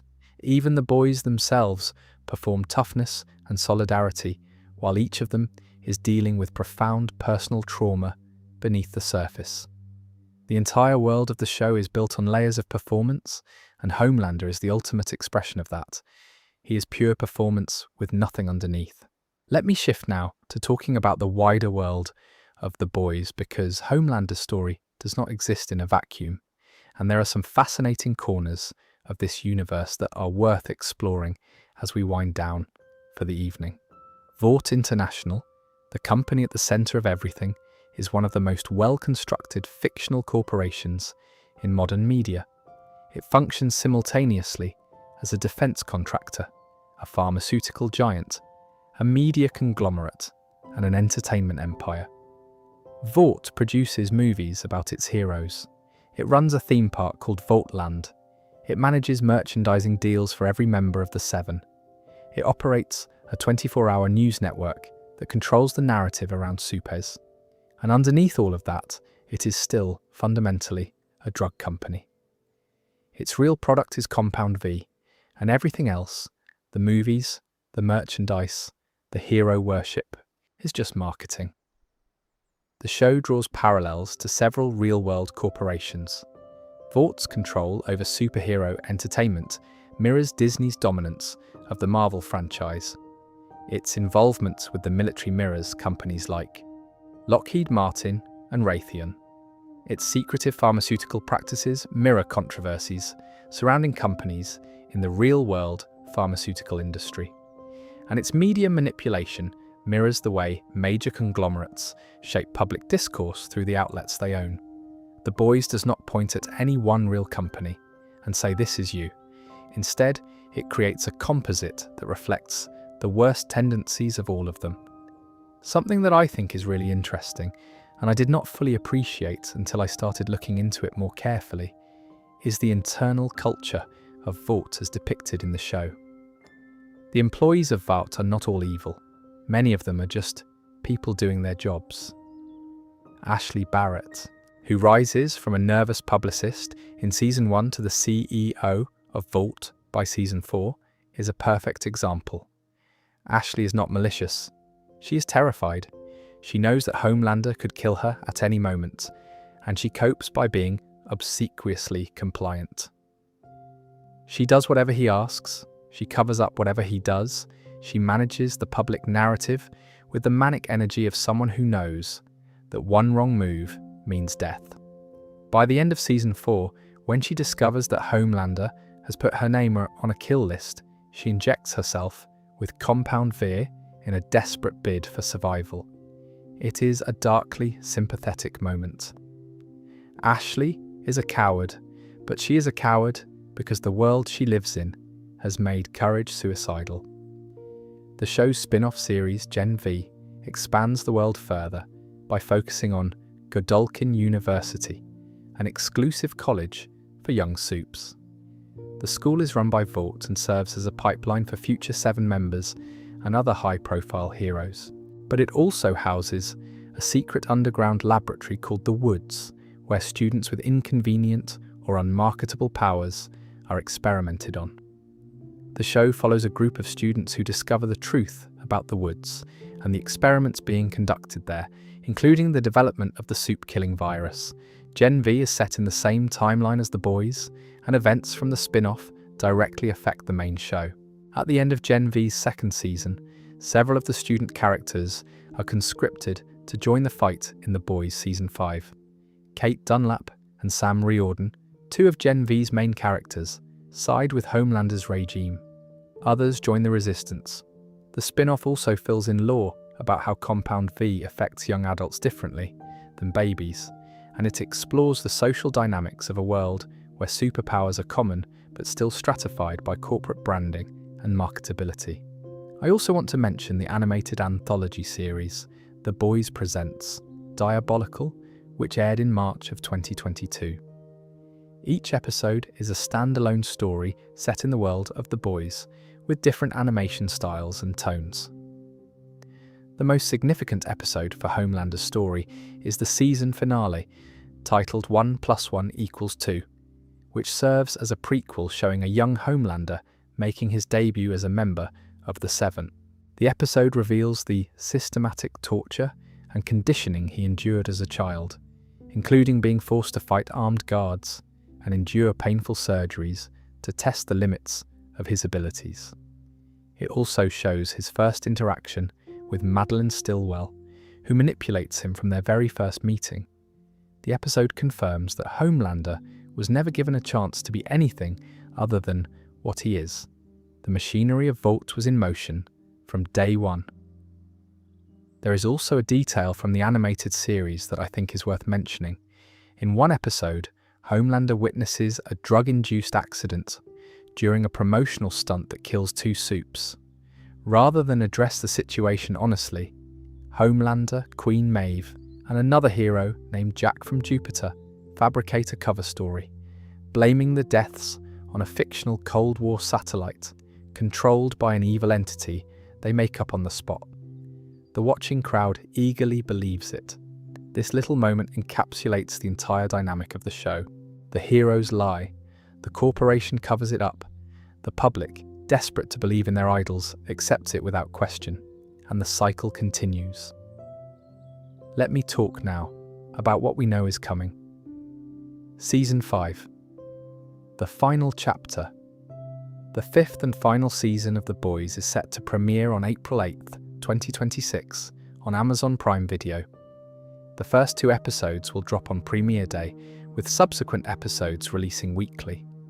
The season will run for 8 episodes, with the finale scheduled for May 20th, 2026. The world premiere took place on March 19th, 2026 at Cinema Moderno in Rome, Italy. The official synopsis from Amazon reads as follows. In the 5th and final season, it is Homelander's world, completely subject to his erratic, egomaniacal whims. Huey, Mother's Milk, and Frenchie are imprisoned in a freedom camp. Annie struggles to mount a resistance against the overwhelming superforce. Kimiko is nowhere to be found. But when Butcher reappears, ready and willing to use a virus that will wipe all supes off the map, he sets in motion a chain of events that will forever change the world and everyone in it. That synopsis tells us a lot. Freedom Camp is almost certainly the internment camp system that was set up during Season 4, the one that Tech Knight's family prisons were repurposed for. Huey, Mother's Milk, and Frenchie being imprisoned means that the roundup of dissidents that was announced at the end of Season 4 has been carried out. Annie mounting a resistance suggests she has become the de facto leader of an underground movement against Homelander's regime, and Butcher coming back with the soup-killing virus means the nuclear option, the weapon that could wipe out every soup on Earth, is now on the table. Eric Kripke has been generous with hints about the final season in various interviews. He told Entertainment Weekly that Homelander has taken over the country and that it is his country now. He described the season as showing what happens when you give someone with all of Homelander's insecurities and traumas truly unfettered power. He said Homelander is successfully taking over every single thing and changing the country into basically a Homelander-led kingdom.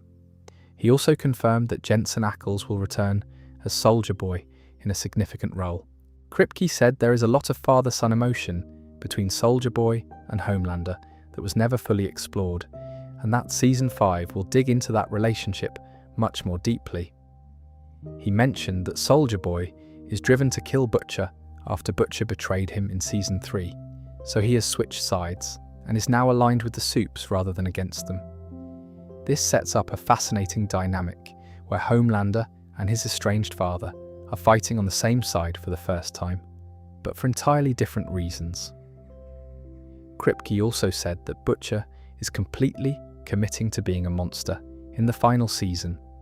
The Temphi tumor inside Butcher has given him powers of his own, but it is also killing him and maybe influencing his personality.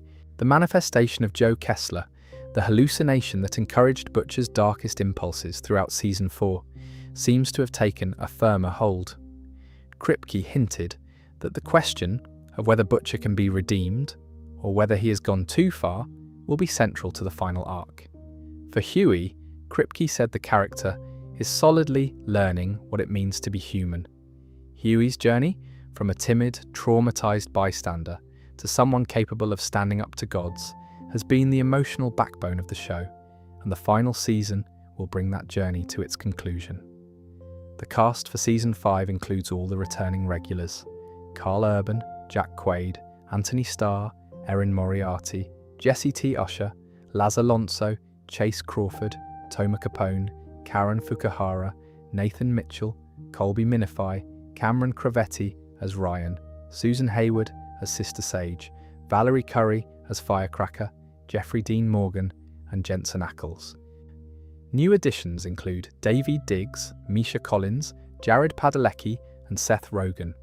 Characters from Gen V, including Marie Moreau, Jordan Lee, Kate Dunlap, Emma Meyer, and Sam Reardon, will also appear, confirming that the two shows are converging for the final battle.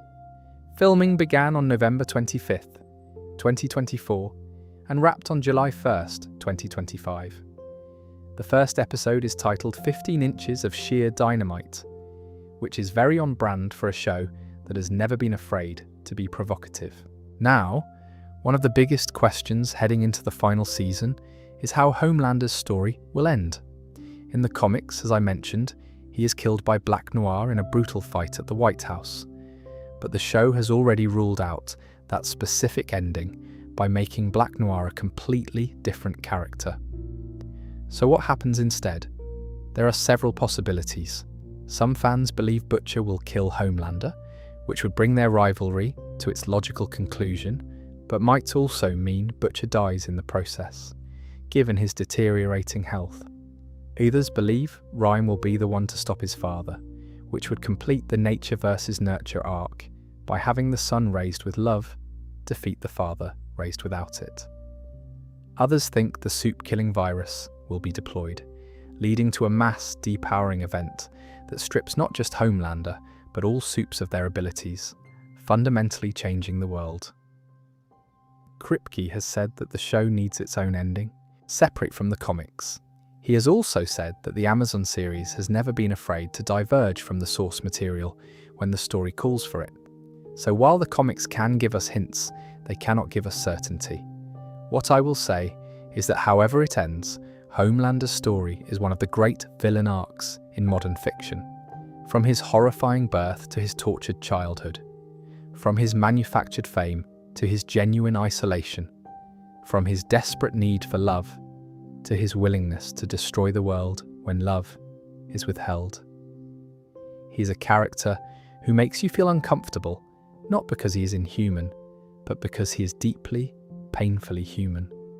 The worst parts of him, the narcissism, the rage, the desperate need for validation, those are not alien qualities. They are human qualities amplified to their most extreme expression. And that is what makes him so terrifying. Not the laser eyes, not the invulnerability, the fact that you can understand him. The fact that, given a different set of circumstances, given the wrong upbringing, the wrong pressures, the wrong combination of power and isolation, anyone might have turned out the same way.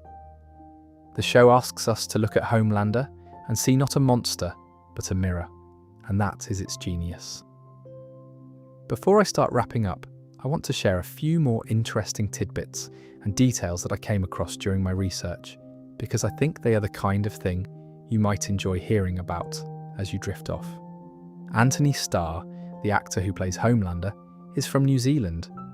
Before The Boys, he was relatively unknown to international audiences, though he had a strong career in New Zealand television, including a dual role in a crime drama called Outrageous Fortune.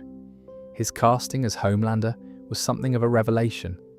Critics and audiences have consistently praised his performance as one of the best villain portrayals in television history.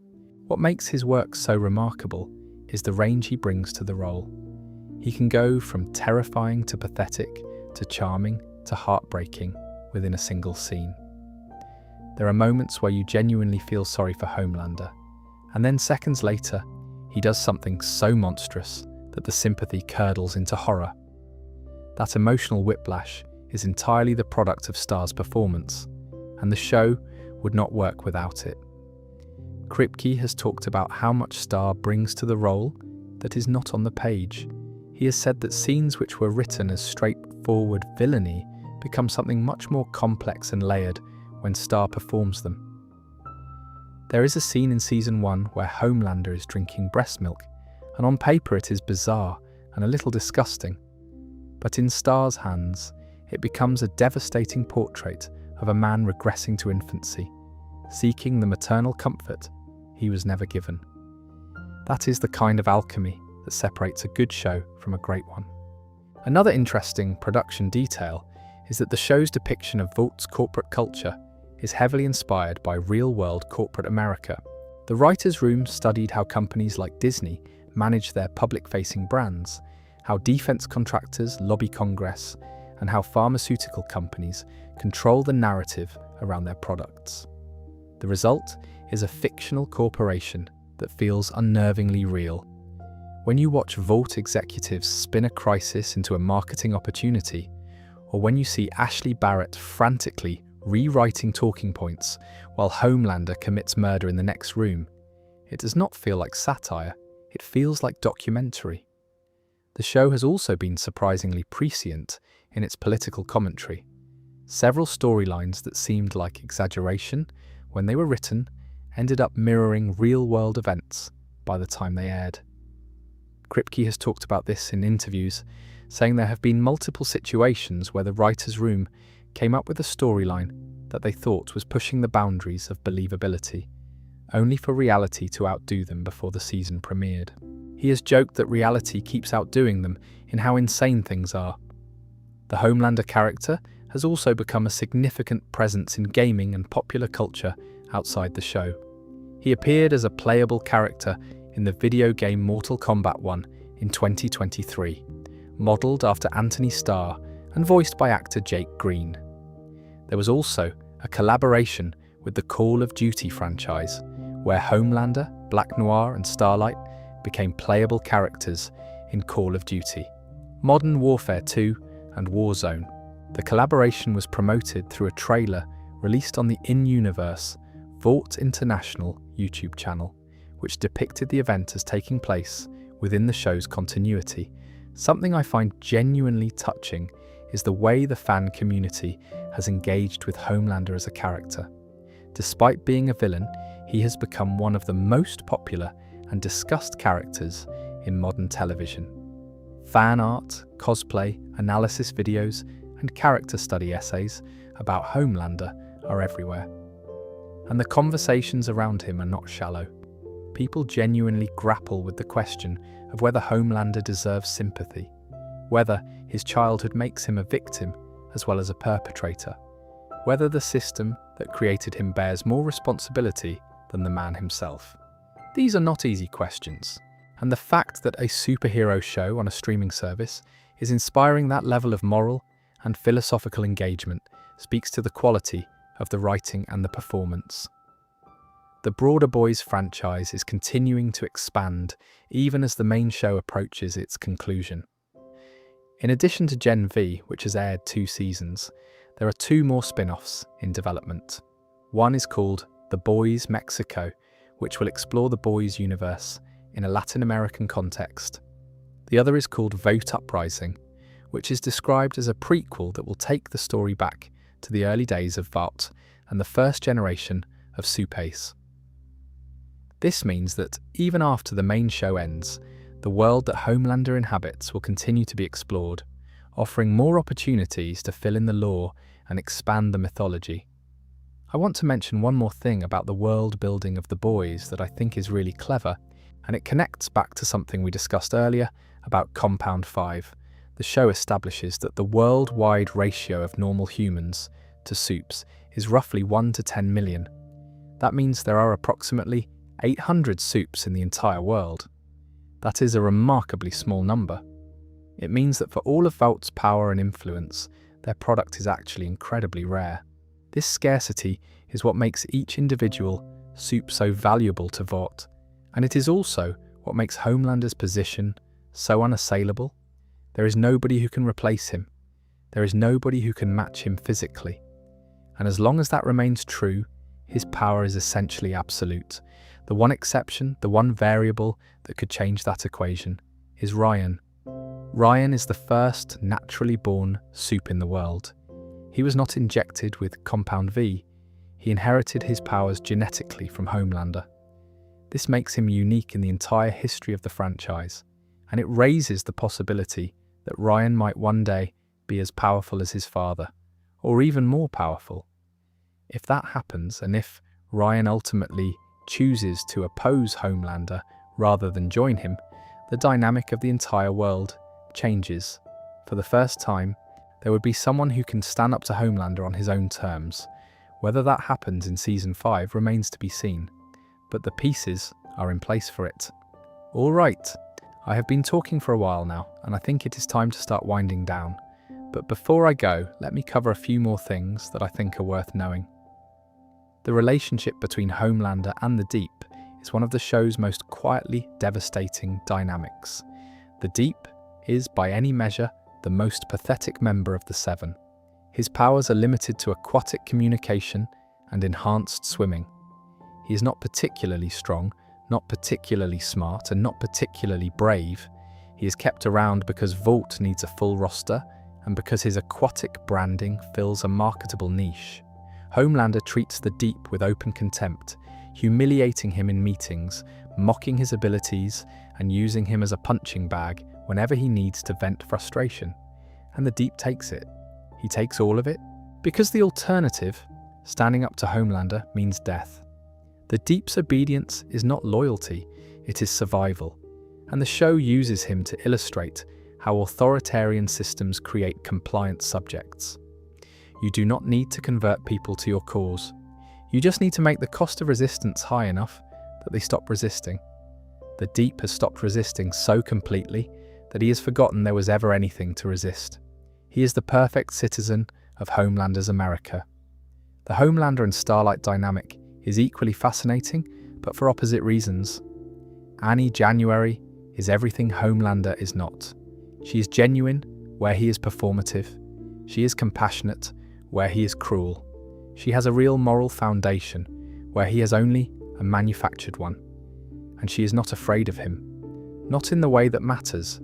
She fears his power, certainly. She knows he could kill her with a thought.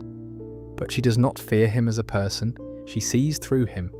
She sees the insecurity, the desperation, the emptiness, and Homelander can sense that she sees it, which is why he hates her so intensely. Starlight is a walking reminder that heroism is possible, that someone can have superpowers and still be a decent person, and that everything Homelander tells himself about the impossibility of genuine goodness is a lie.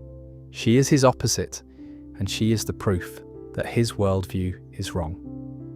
For a narcissist, there is nothing more threatening than evidence that contradicts their self-narrative. The cultural impact of The Boys, and of Homelander specifically, extends well beyond the show itself. The series has become one of the most discussed and debated television shows of the 2020s, generating conversations about politics, corporate power, media literacy, and the nature of heroism. Academic papers have been written about the show's political commentary. Journalists have used Homelander as a reference point in discussions about real-world authoritarian figures. The character has entered the broader cultural lexicon in a way that very few television villains ever achieve. When someone is described as having Homelander energy, people understand what that means. It means charm masking cruelty, power masking insecurity, performance masking emptiness. The show's timing has also contributed to its cultural resonance.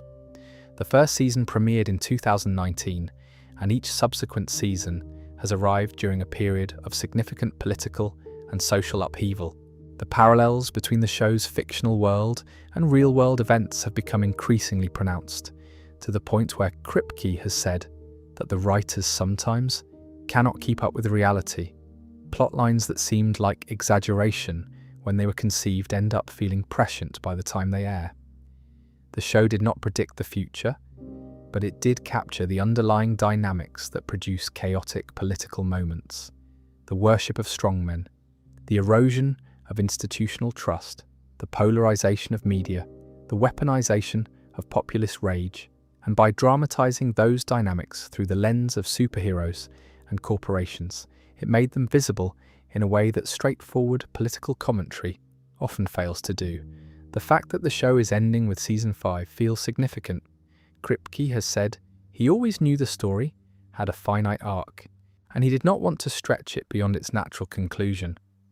5 seasons is enough to tell the full story, but also bring it to a climax without wearing out its welcome, as he put it. The decision to end on the creator's terms, rather than being cancelled or dragged out indefinitely, gives the final season a sense of urgency and purpose that open-ended shows often lack. Whatever happens to Homelander in these last 8 episodes, it will be a deliberate conclusion, not a hasty wrap-up. I think there is something to be said for stories that know when to end. And I think Homelander's story, in particular, needs an ending, because the central question it asks, can a person with unlimited power and no conscience be stopped, demands an answer. The show cannot ask that question forever. At some point, it has to commit to an answer. And the fact that season 5 will be, that answer makes every episode feel heavier, more consequential, more final. Now let me actually wrap up, because we have covered a tremendous amount of ground tonight, and I think you deserve some rest. I think the reason Homelander's story resonates so deeply with so many people comes down to a few things that are worth sitting with as we close out the evening. First, there is the performance by Anthony Starr, which I have mentioned but want to emphasize one more time. Great villains require great actors, and Starr delivers something extraordinary. He disappears into the role so completely that it's easy to forget there is an actor underneath. The micro-expressions, the shifts in body language, the way his eyes change from warm to cold in a fraction of a second, all of it creates a character who feels alive in a way that most fictional villains do not.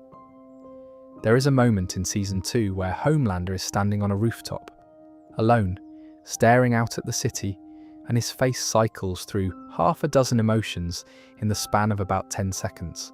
Pride, loneliness, anger, sadness, resolve, and then that carefully constructed smile that he puts on before going back to work.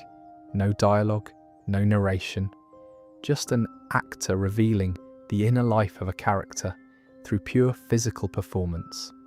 It is the kind of acting that stays with you. Second, there is the writing, which refuses to take the easy path.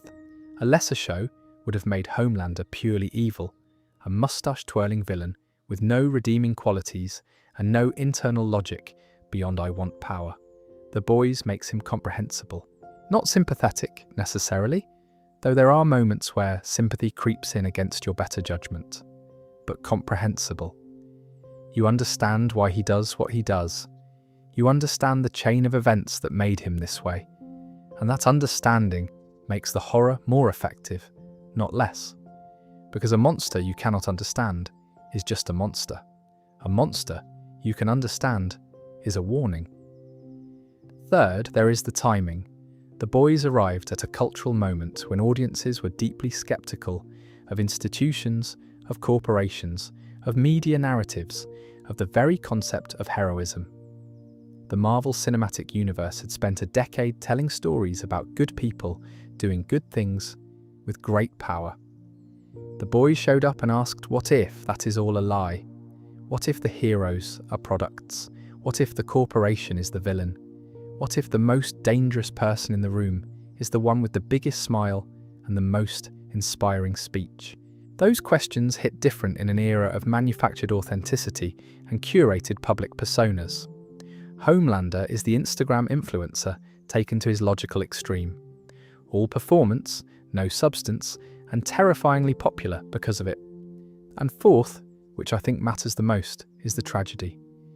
At the end of the day, Homelander is tragic. He is a person who never had a chance. He was denied the one thing that might have made him good, which is love. And then he was given the one thing that made him dangerous, which is power. And every terrible thing he does is an attempt to resolve that imbalance, to use power to acquire love, which never works, which makes him use more power, which pushes love further away, which makes him angrier, which makes him more violent, which makes him more alone. It is a cycle with no exit. a feedback loop that can only end in destruction. His own, or the world's, or both. That is what I think about when I think about Homelander. Not the laser eyes or the flag cape or the $1,000,000 smile.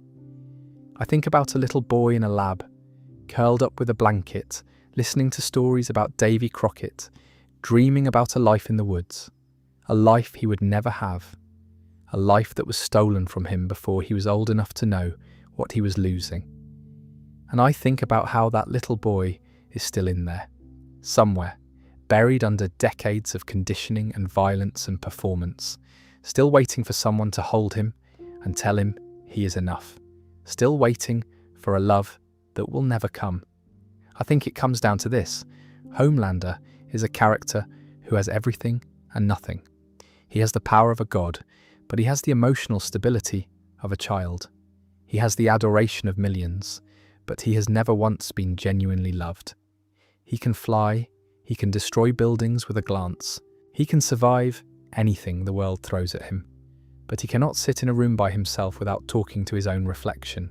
He cannot handle criticism, he cannot process rejection, he cannot form a real connection with another human being, because he was never taught how. And that contradiction, the gap between what he can do and who he is what makes him so compelling. Most villains are defined by what they want. Homelander is defined by what he lacks. He does not want to rule the world because he has a grand ideology or a master plan. He wants to rule the world because he is terrified of being alone in it. Every act of violence, every power grab, every manipulation is ultimately an attempt to fill the void inside him. And the tragedy is that nothing ever will. You cannot fill a hole that was dug in childhood with the applause of strangers. You cannot replace a mother's love with a nation's obedience. And on some level, Homelander knows this, which makes him even more dangerous, because a man who knows he can never get what he truly wants has nothing left to lose. The Boys is a show about a lot of things. It is about corporate greed. It is about media manipulation. It is about the corrosive effects of unchecked power. It is about the way societies can be led into authoritarianism by charismatic figures who exploit their fears and insecurities. But at its heart, underneath all the blood and the satire and the shock value, it is a show about a boy who was never loved, and what that boy became because of it. And that, my friends, is where we will leave things for tonight. Homelander's story is not over yet. The final season is just around the corner, and there is still so much to see. Will Butcher find redemption? Or will he become the very thing he swore to destroy? Will Ryan choose his mother's legacy or his father's shadow? Will the soup-killing virus change the world forever? Will Homelander finally face something or someone that he cannot overpower? We will find out soon enough. In the meantime, I hope you enjoyed spending this evening exploring the lore and the story and the psychology of one of the most fascinating characters in modern fiction. If you like this deep dive, I am planning more of these, covering everything from the other members of the Seven to the full history of Compound 5 to the Gen 5 storyline and beyond. There is so much more to talk about in this universe, and I am looking forward to getting into all of it with you. But for now, it is late. The story will still be here tomorrow. So close your eyes, settle in, and let the world of capes and conspiracies fade away. Stay cozy, stay safe, and sweet dreams.